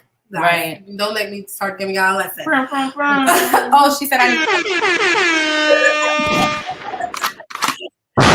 need So for me, I think that's the whole part of that. Question number 8. Go ahead, Mason. I'm tired of reading. I just want to answer questions. How do you deal with friendship burnout? Why is it difficult to dismiss friendships that have grown apart? So, Riley, you go first since I'm reading. She's smoking. Don't say that. I'm smoking the hookah today. It's not. Nope. Right. So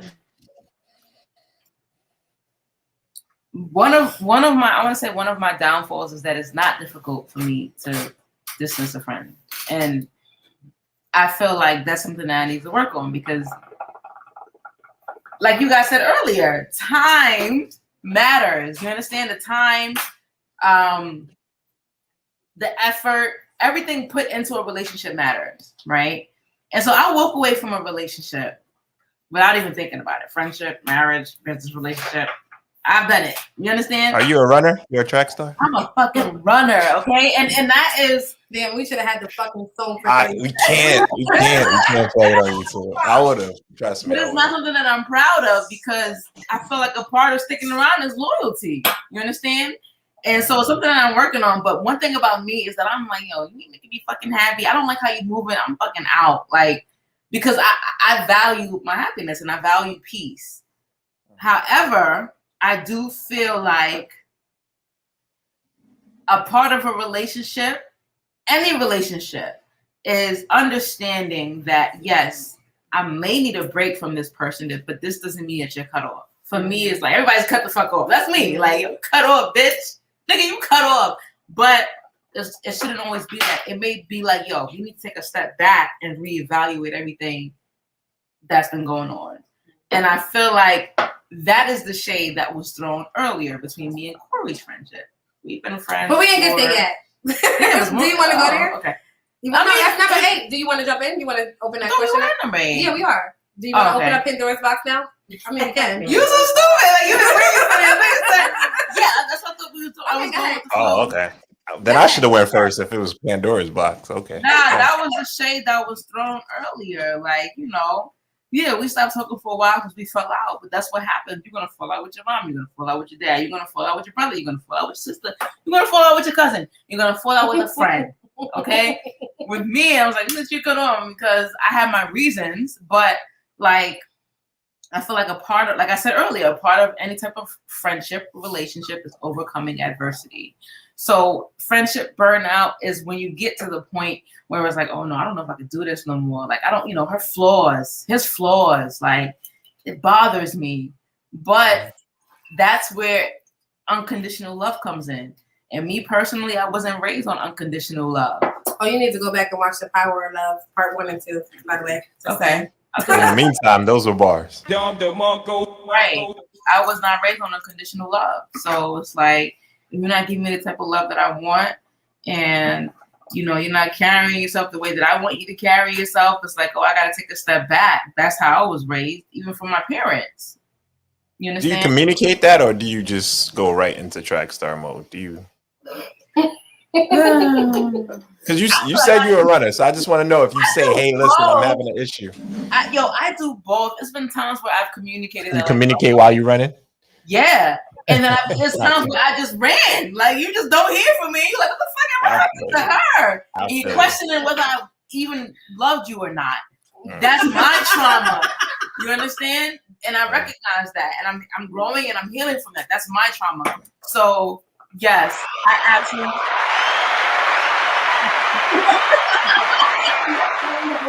We respect that. We respect growing and healing from your trauma. Thank you. So, you know, you just gotta value the people that you're around because life is short. You know, it's a lot of, like my uncle died years ago, and me and him were like arguing in the midst of him dying, and he got shot. And my grandmother was like, "Oh, poor him. He's in the hospital. He lived, but he's in the hospital." And I was like, "Oh, he lived. He good. I'll talk to him soon."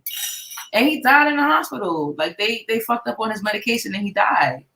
So it's like, as much as you know, as humans, we're egotistical. We're in our ego. We're in our pride. We're not really thinking about that. Like, yo, this person could die. This could be the last time that I'm talking to her or him. This could be the last time that I'm seeing her or him. And so I've just been trying to take that more into consideration because, you know, at the end of the day, that shit burns. You know, you may live another lifetime with the person. That's truly my beliefs. But you have now to make it right. So you know, give her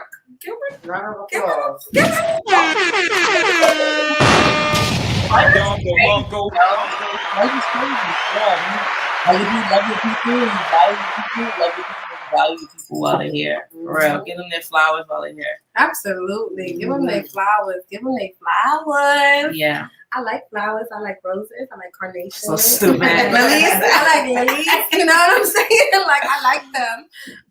So for this question, this is like, how do you deal with friendship burnout? So like Relly, who wasn't raised on unconditional love, right? That's what you're saying. You don't know that because you wasn't raised on that. Yeah, I had to teach myself that, like learning it. And if you guys go back and watch The Power of Love, I discuss my beliefs and my views on love and how I love and why I love the way I love. And we have a therapist on that show who dissects everything from start to finish. Go back and watch that. Sorry, I had to do a little promo. But I'm also, I don't want to say I'm a runner and I'm a track star because I could fucking wither the storm, right? Because I'm built for it tough. But when I cut you off, y'all know that I said this too before with the doctor on the show, is I have a mental funeral for you. Like, I be like, dearly departed. Like, it really be a whole ceremony for you in my mind. Like, I might have the shades on and like all the OGs when Michael Jackson died, they was in the rooms with the shades on and the records playing. They was sad. Okay. That's how I be. But I'm so tough that I don't even want to acknowledge the fact that I might have had a mental funeral for you. But what the doctor asked me on that show is, but do you go back and give them flowers? I do. So that goes into how I love because my friendships, sometimes they be burnt out. I'll be burnt out. I'm an empath. I take on everybody's stuff. But there's not many people who take on my own stuff. And what you said was something that struck me as, it struck me. You said the flaws, but everybody has flaws. You have flaws as well. Mason has flaws. Everybody in this room got flaws. Everybody watching the show got flaws. And that's the thing that people need to understand is that your flaws are no greater than mine and mine are no greater than yours or less than. We all working on something and we all working on ourselves. So with that being said, I might need a moment away from you. I might need to, because now I'm starting to forget that we friends and now I'm starting to revert and go back to my old self. And now I'm starting to think of like, oh, we got to take this to the streets. Right? And I know that my friendship doesn't need or value the streets, right? My friendship with you might not need or value the streets, but that's my mentality. That's my first mind. You got to remember, you got a first mind, you got a second mind. You got to have conversations with yourself. Me, personally, for myself, I have to have conversations with myself 3 times. I got to be like, yo, so you ready for this? Are you ready for this? Oh, this is what we doing? That's what we at. Now we here. So you got to understand that about your friends. I think that communication is very big and it goes a long way. So there was a question earlier, basically like, y'all gonna sit here and talk about yourself because that's obviously somebody who knows us. I've been friends with this girl for, 13 years. 13 years is a long time. That's longer than a lot of niggas' marriages at this point. Okay? Niggas is married to people and getting divorced. Why is it just the niggas? Like, they married to themselves? Like, who? They married to themselves? The niggas just married to themselves?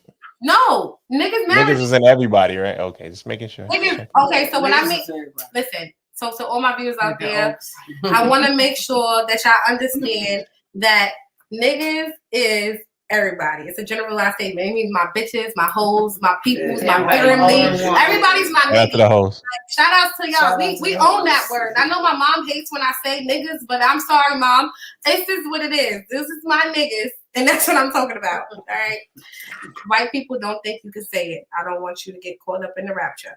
All right. So now, like, basically, like, I just think that we all have flaws and we just need to be able to look at each other and be like, oh, you might be going through something right now. And you might need to take a break from that person.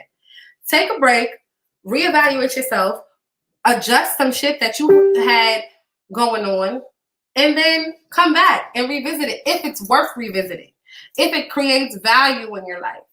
So this is my show, right? This is our show, Mason, but this is my show. She's here, right? We had a fallout. We didn't talk for a year. It was a big fallout. It hasn't been a year yet, actually. Actually, we're about to make a year. So we didn't make it to a year. It hasn't been a year yet. Yes. I don't think we've ever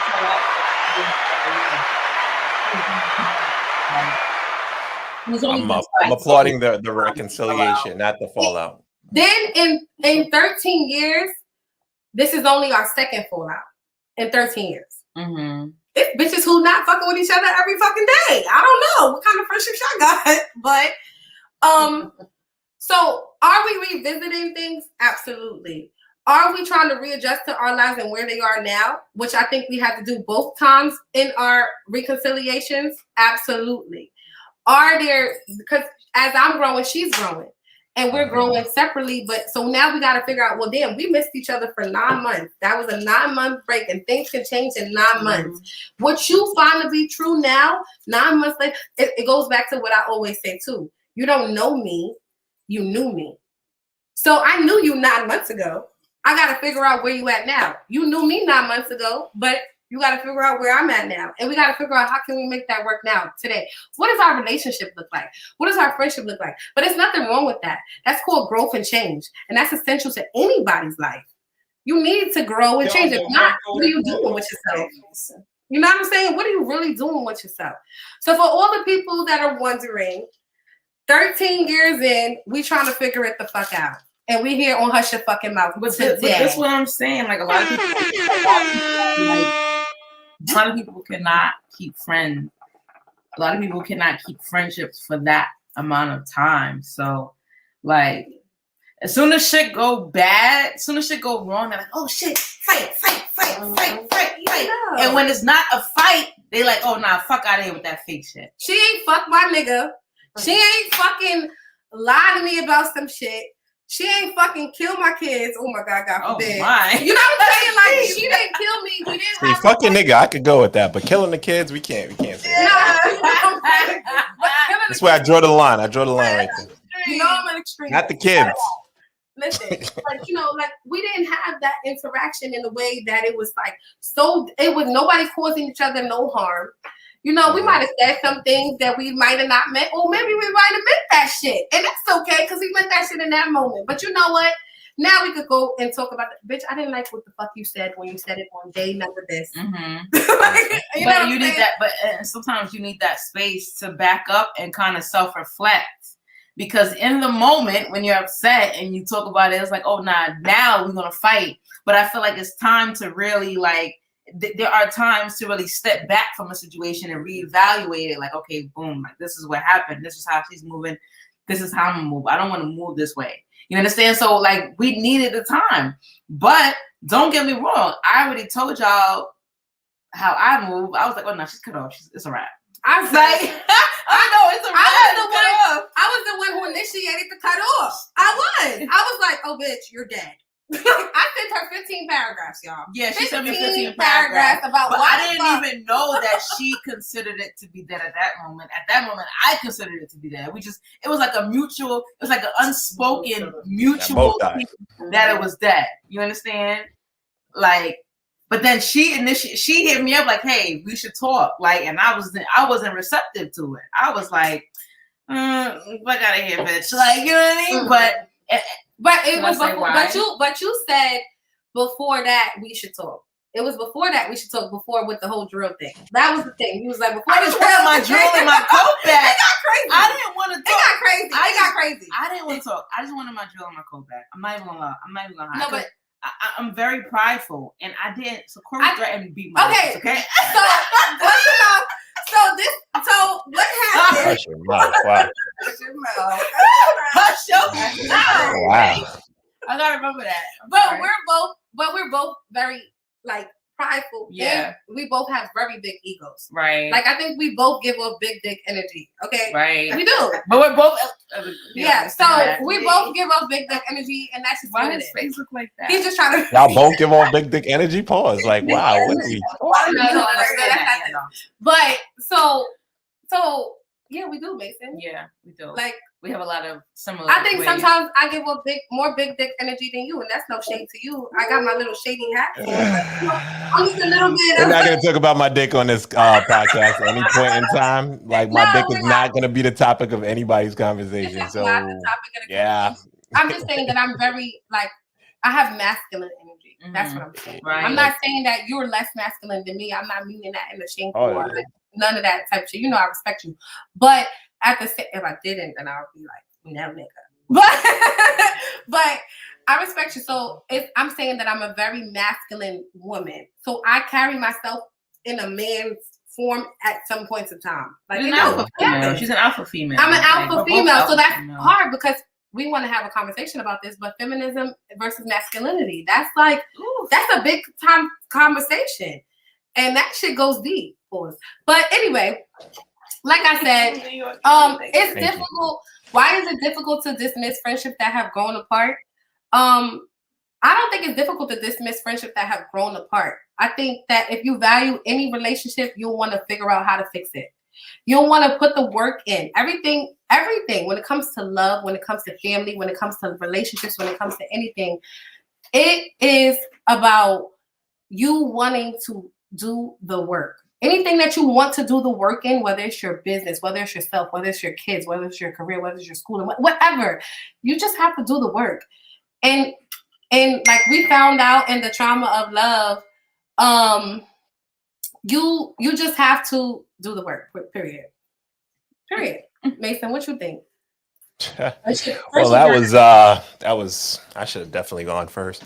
I think that dealing with friendship burnout is a whole thing. I think I've had a situation with a girl. She's a girl, and like our friendship burnt out because she just wanted too much from me. It was like, what you want from me is damn near boyfriend level type of shit. Like I don't treat any friend like this. So like you're staying with friends. That.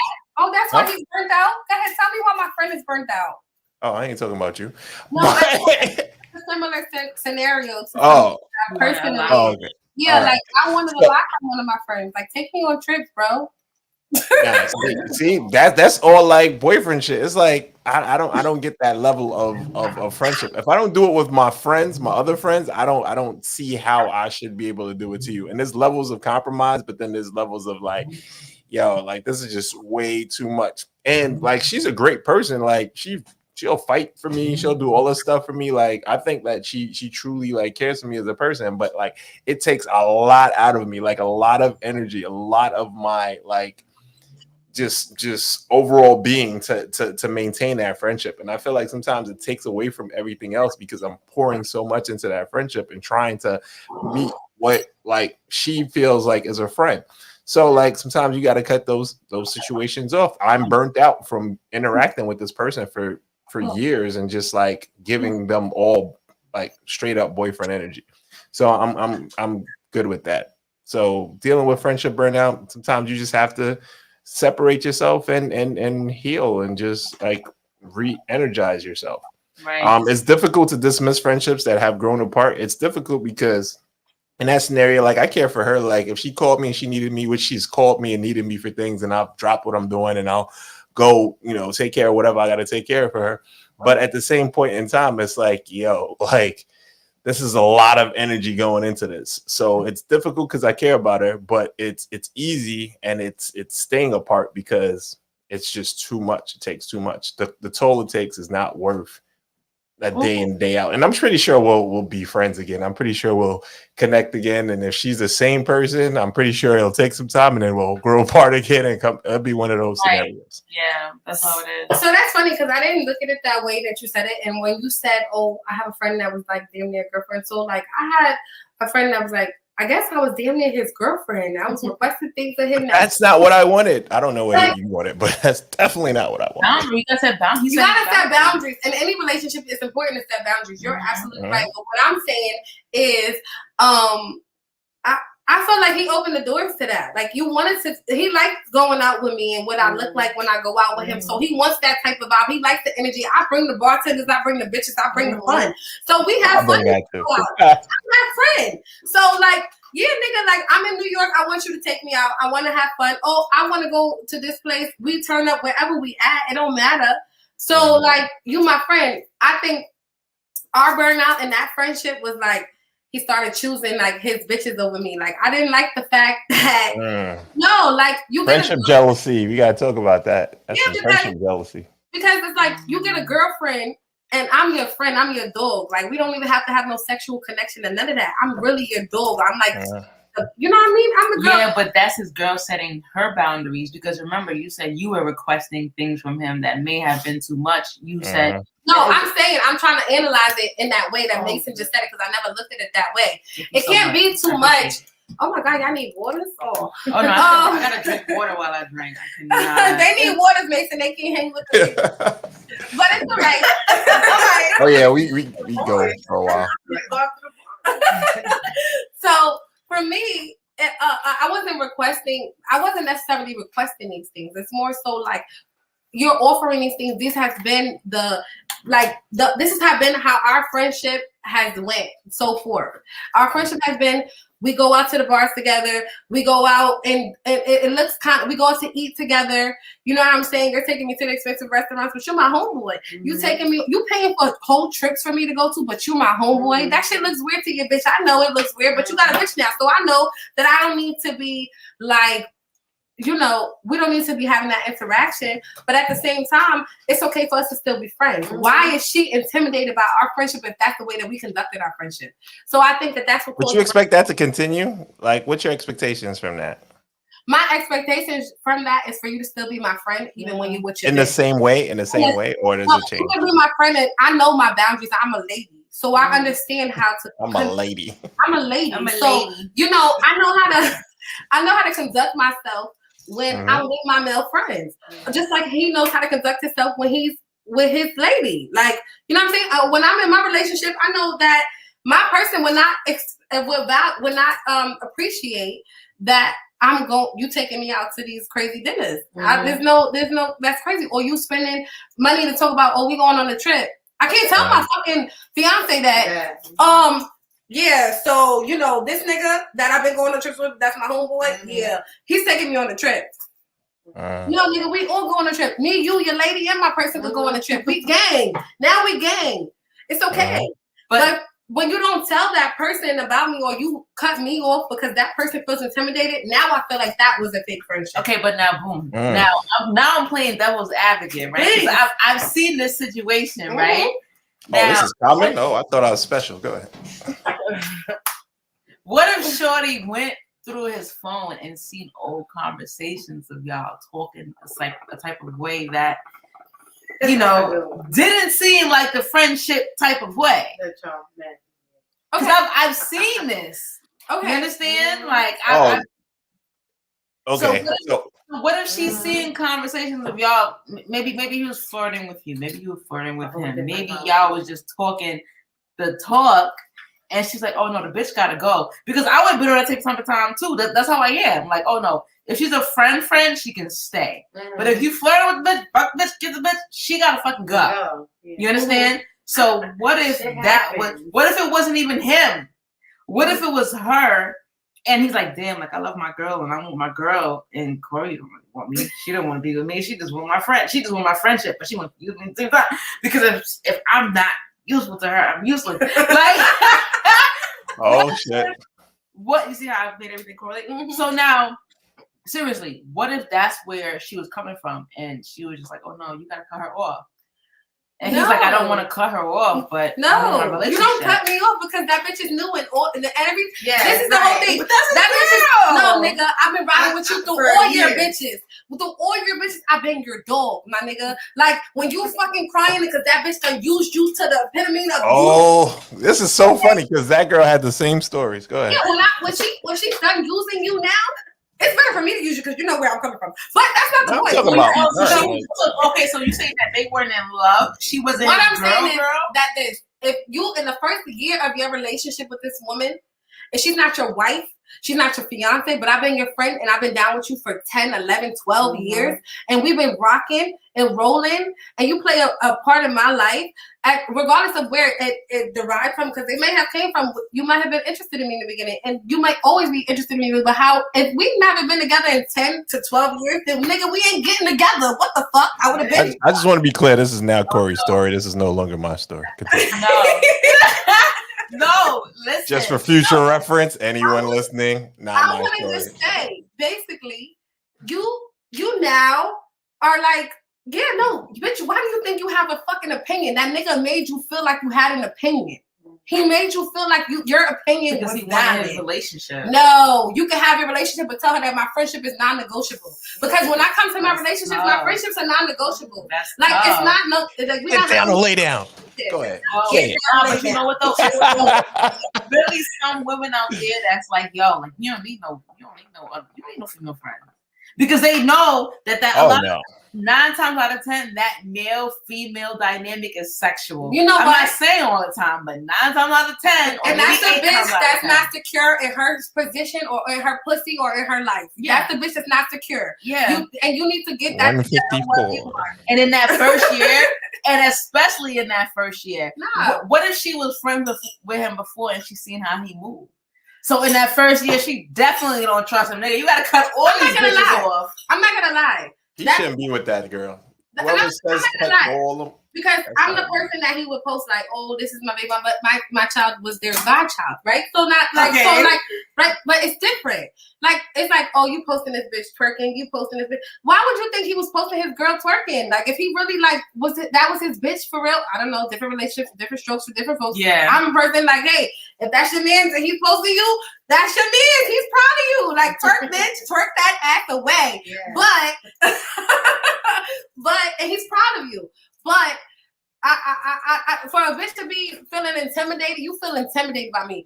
Your bitches are intimidating me. So you know what? That means that bitch is not on the same level as me. Your friend has never fucked you. Don't fuck with you like that. Just fuck with you for free type shit. Like, you know what I'm saying? No, that bitch is intimidated. She may be insecure. She may be intimidated. Oh, I'm sorry. I'm moving this. We need a cute. But that's his bitch. We do. We need a.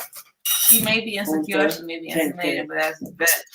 For whatever reason, he let that go down. Because has he ever let that happen before? He's had other women No, before. this has been he's a serial cut me off during his dating phases type of nigga. All your bitches is intimidated by me. I don't like that. You're not my man. You can't be my man no more. And by the time 3 times a charm, my nigga. 3 strikes you out. 3 strikes you out. 3 strikes you out. Okay.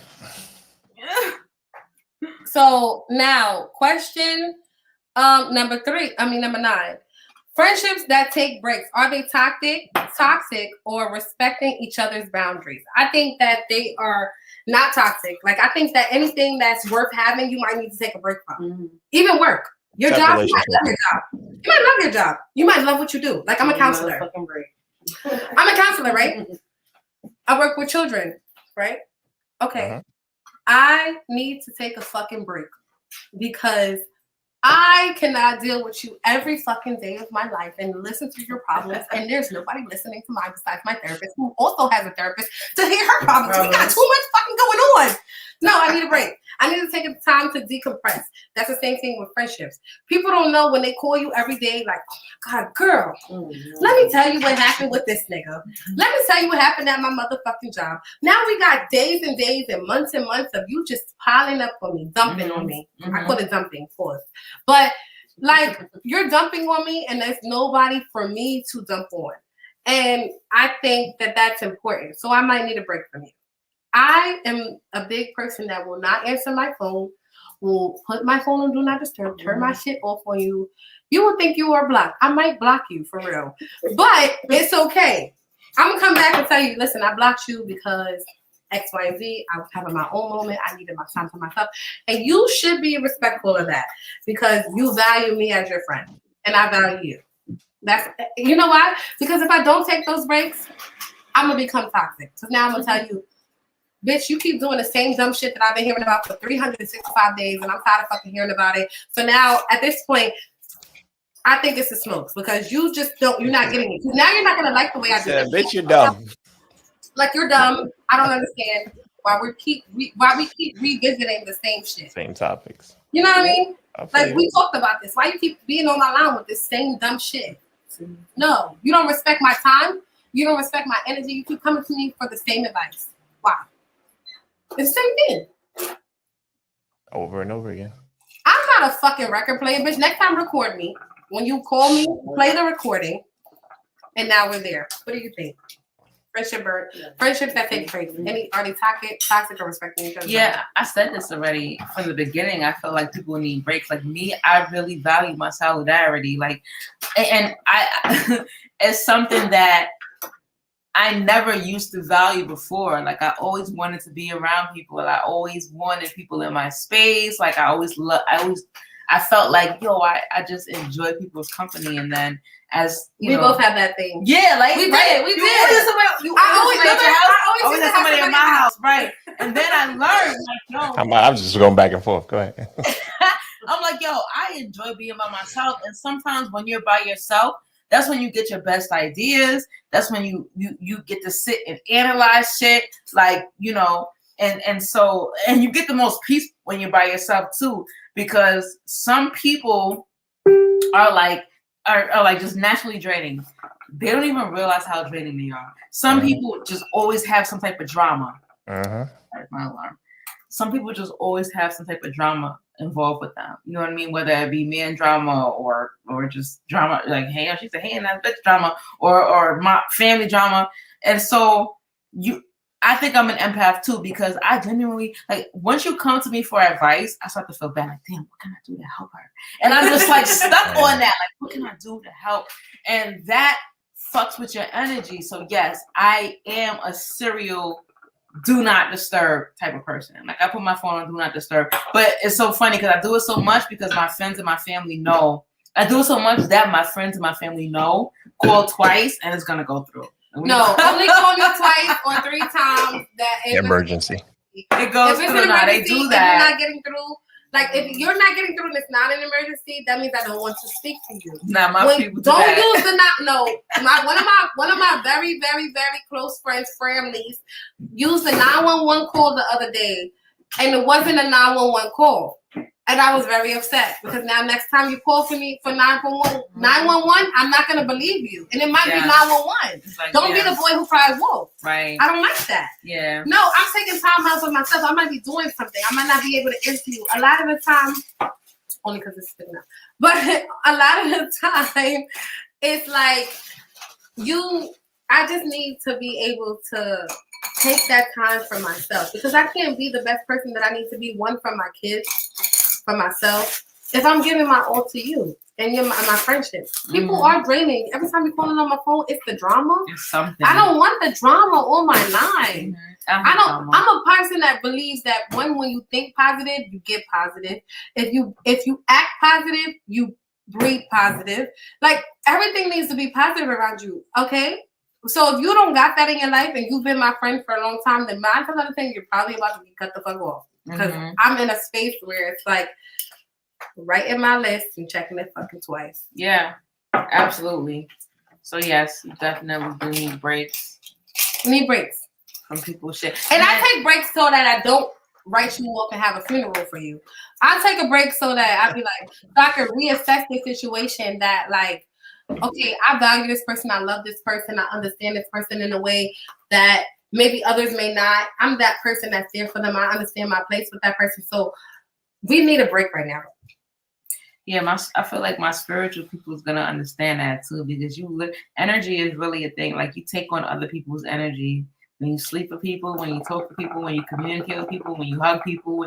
I'm telling you, you looking crazy, but it's really a thing. You take on other people's energy. So just imagine if every single day you're calling me with this energy and you're calling me about your problems. Don't get me wrong. As your friend, I want to be there for you to help you deal with your problems, to help you overcome your problems. But just imagine if every single day you're calling me with these problems and I have my problems on top of that. And I'm dealing with my kids' problems because they got problems too. And I'm dealing with my mom calling me, telling me about my aunt and how she ain't treat her right. I'm taking on everybody's motherfucking problems, and all of that is energy. So I'm just drained, and my cup is motherfucking empty. So how do I refill it? I take a break. My solidarity is what helps me refill my cup. So what you're saying is that basically, don't fucking call me with the fucking drama all the time. I don't like drama. No. I'm not that person. Okay, so last question. What does it take to maintain a lifetime friendship? Whew, that's a good one. Mason, I'm gonna let you go first. I mean, you guys are here and you're going to speak about your 13-year but but in all fairness and reality, I think it just takes understanding and like with any relationships, I think that you have to know the person that you're in this friendship with and be able to communicate and realize and not take everything personally. If the person takes a break, they may just need a break. And once you're that type of person, you guys know you'll come back. Just like I talked about with my friend, I know that we'll get back to being friends again, but you know, for the moment, I just need to recharge. So it's the same thing. Just know what your friend needs, and I think that that'll be a lifetime, you know, friendship. Everything we talked about today, ethics, morals, all those things. Once you have all that stuff in common, and your energies meet and you have good energy together, you'll know that that's somebody that you can be friends with forever, from the womb to the tomb type of thing. So, you know, that's it for me. Now for the experts, go 13. Go ahead, 13 number one. Go 13. Go 13 number one. I think it takes. Well, first of all, wait. What is your longest lifetime friendship? What is it? That's me. Yeah, because I've had friends that I was like Tiffany and Moochie, but we don't talk anymore. Like I want to say, like we stopped talking like maybe 2-3 years ago. And she knows that. That's why she had to ask. It was longer. We stopped talking a minute ago. We started talking again. Okay, but yeah, but like that's right. So like, you know, it's a thing of like. First of all, I just want to give a shout out to the bartender. Okay.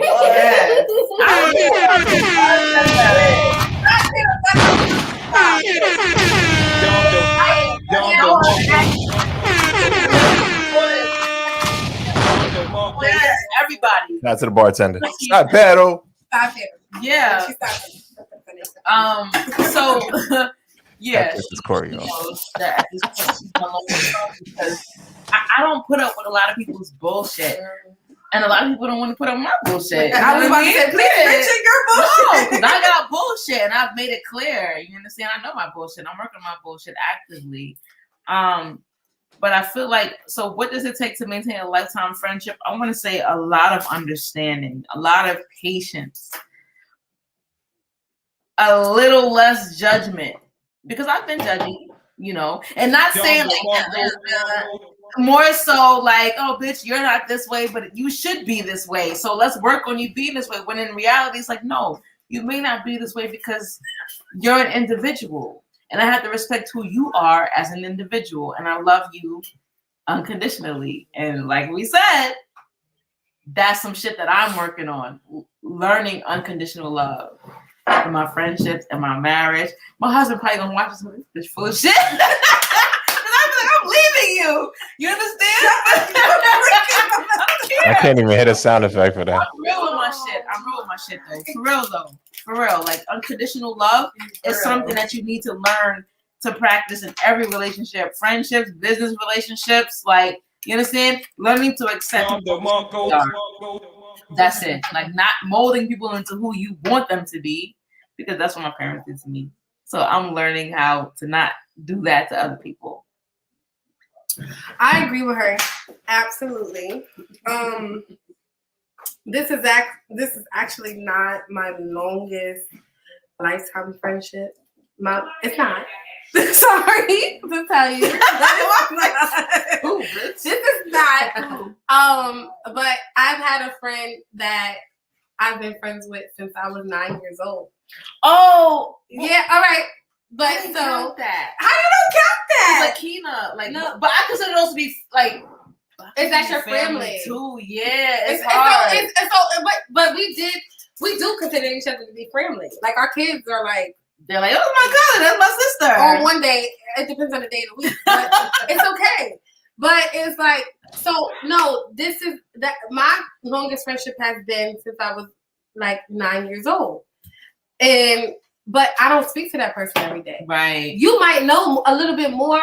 That person gets the phone call when I'm like at wit's end, like when I'm like ready to be like, bitch, I think my life path might change. I think I might go to jail. Like, you know what I'm saying? Like, she might get the call because she's the person that gotta walk, you know, take me down from that ledge because she's known me since I was 9. So she's been with me through every place that I've lived in, all my foster placements, everything. Like, you've been with me through that whole experience. So you really know me. You know the child me. And that's the therapy part, right? So that's my therapeutic friend. I have a therapeutic friend. We've been together since we were 9 years old.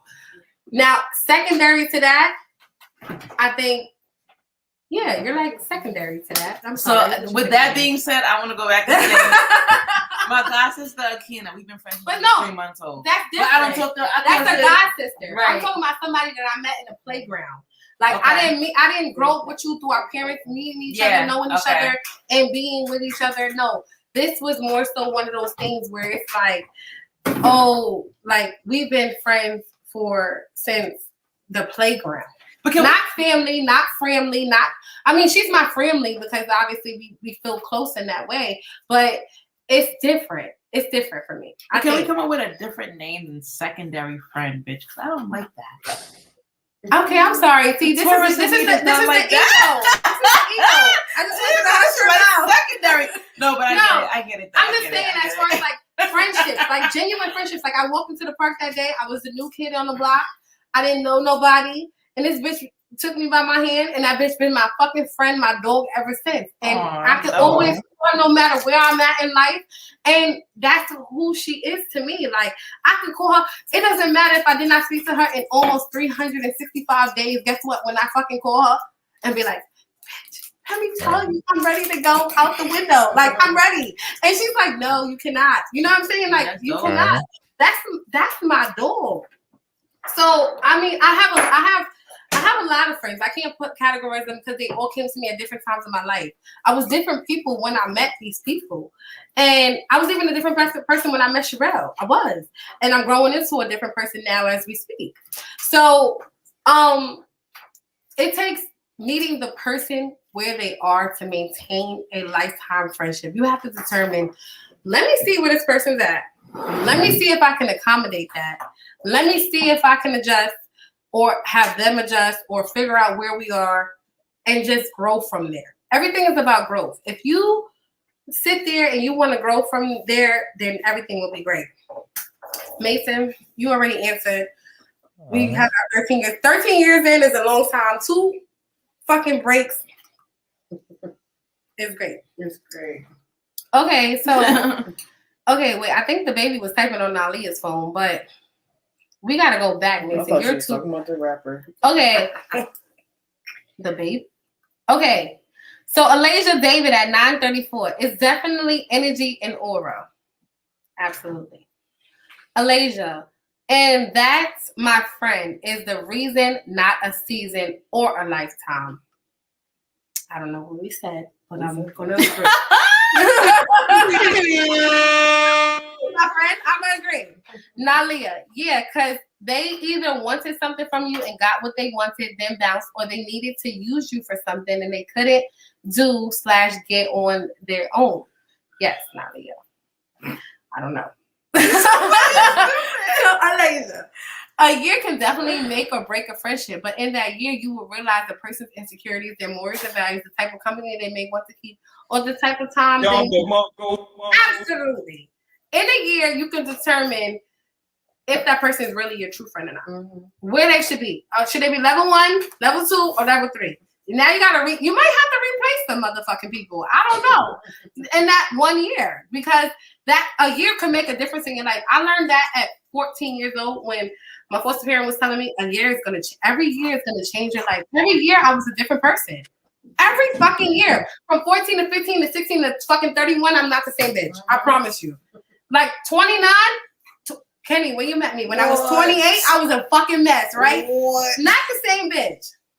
That thing. Am I the same bitch that I was at 28? I'm not. No, I'm not saying that. No, She asked the question and she answered it. I am not. Like you knew Kenny for that long. Oh yeah, no, I knew Kenny for that long. But I just want to say, like, We're using real names today. You're not the same person either. When I first met you, so people might not know, and we're gonna talk about this real briefly because we have to go. But like, I met this girl on Facebook. Like, that's where our 13-year friendship came from. Yes, Mason, look at your face. Yes, yes. His face tells I met everything that he's girl. feeling. This girl, my son was 2 years old. I don't know how she found me or how we became like friends on Facebook, but we did. And she was like, "Girl, her son is 2 years younger than my son." And she said, "I'm raising a boy. I'm not a single parent, but I feel like it sometimes. And can you give me some advice? Because I think I love what you're doing with your son." And I was like, "Girl, let me tell you, I'm here to help you." I didn't know her from a hole in the wall. But plot twist, she did, because I'm big on past life connections, and I really feel like girl, don't talk I about feel like none of that was a coincidence. I don't believe in coincidences. But that's another topic for another day. So I'm gonna hush my mouth. But in this lifetime, the one that we're talking about right now, the one we're experiencing, I didn't know her. Okay, Alasia. And then there will be a time when you will figure out if they can go with you after coming with you. Yes, there are the people who always can't go with you. Everybody that came with you can't go with you. Right. There might be a next level that you got to get to, and that person is not coming with you. And you know what? It's going to be heartbreaking. It's going to be hard. Your heart might be wrenched. But you know what? They can go. That's it. God said no. That's it. That's it. Big cordial. I don't know. The baby was talking. Now, Yvonne Griffin at 10:09. Facts. Non-negotiable. Friendship that take breaks are very healthy. Security, trust, and loyalty is support. I like that answer. She wasn't like, "Oh no, isn't." I like that answer. I like that.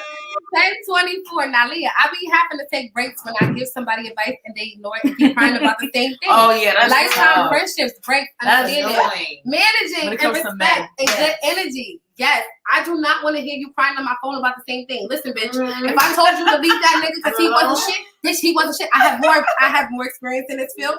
Okay, trust me when I say it's not gonna work out. It's just not. I have things that I can see before you can see them.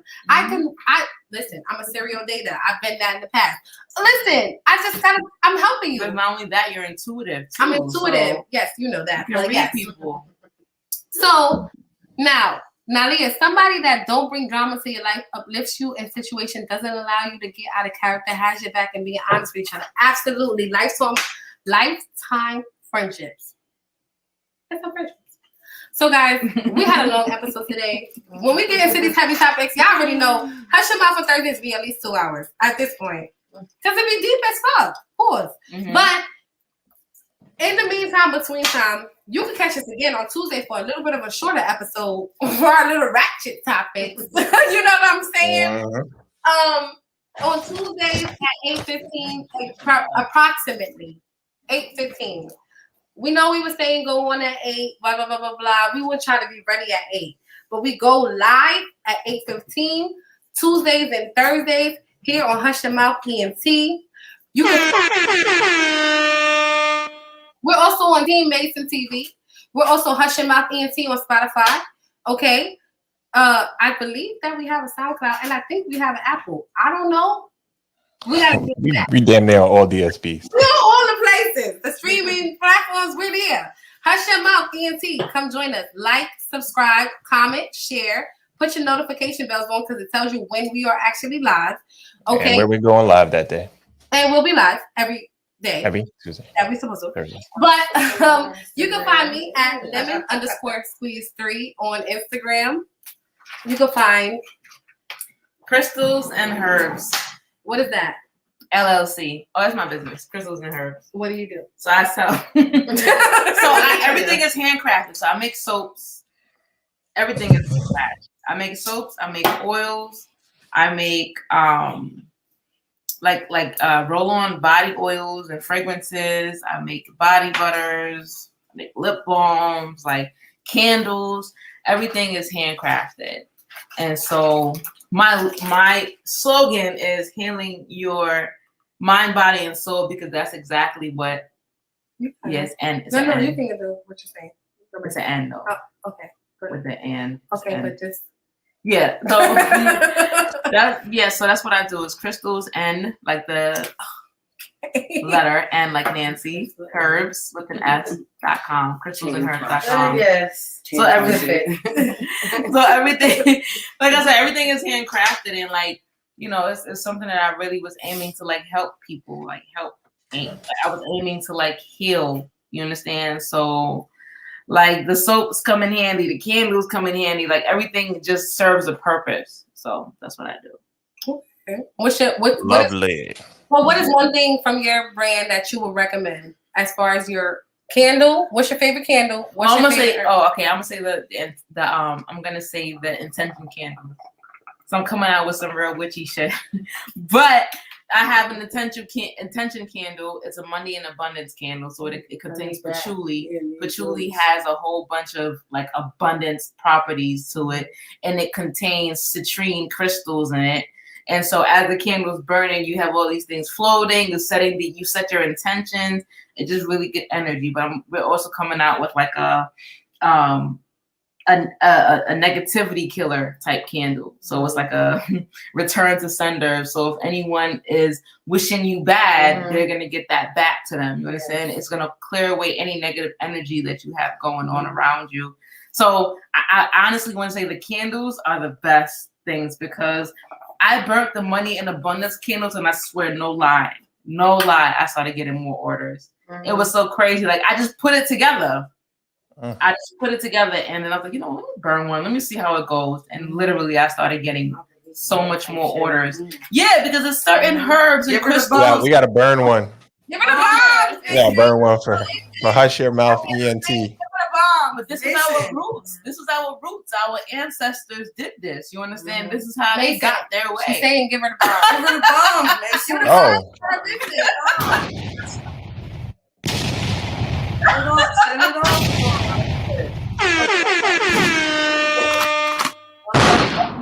Definitely has the crystals and herbs. This is the website right here. Crystals and herbs. Okay, guys. .com. And check out the candles. She stood up and was like, and then you said like, where they can find you at, bro? Yeah. Yo, as always, find us all at on IG at Hush Your Mouth _ENT. You can find me personally at YNVS_. It's Mason on Instagram all day, every day. Thank you guys tonight for joining in the Hush Your Fucking Mouth. Friendships, reasons, seasons in a lifetime. Are they really your fucking friends? Thank you for having me, guys. Like, this was really dope. Say bye. Bye. We out.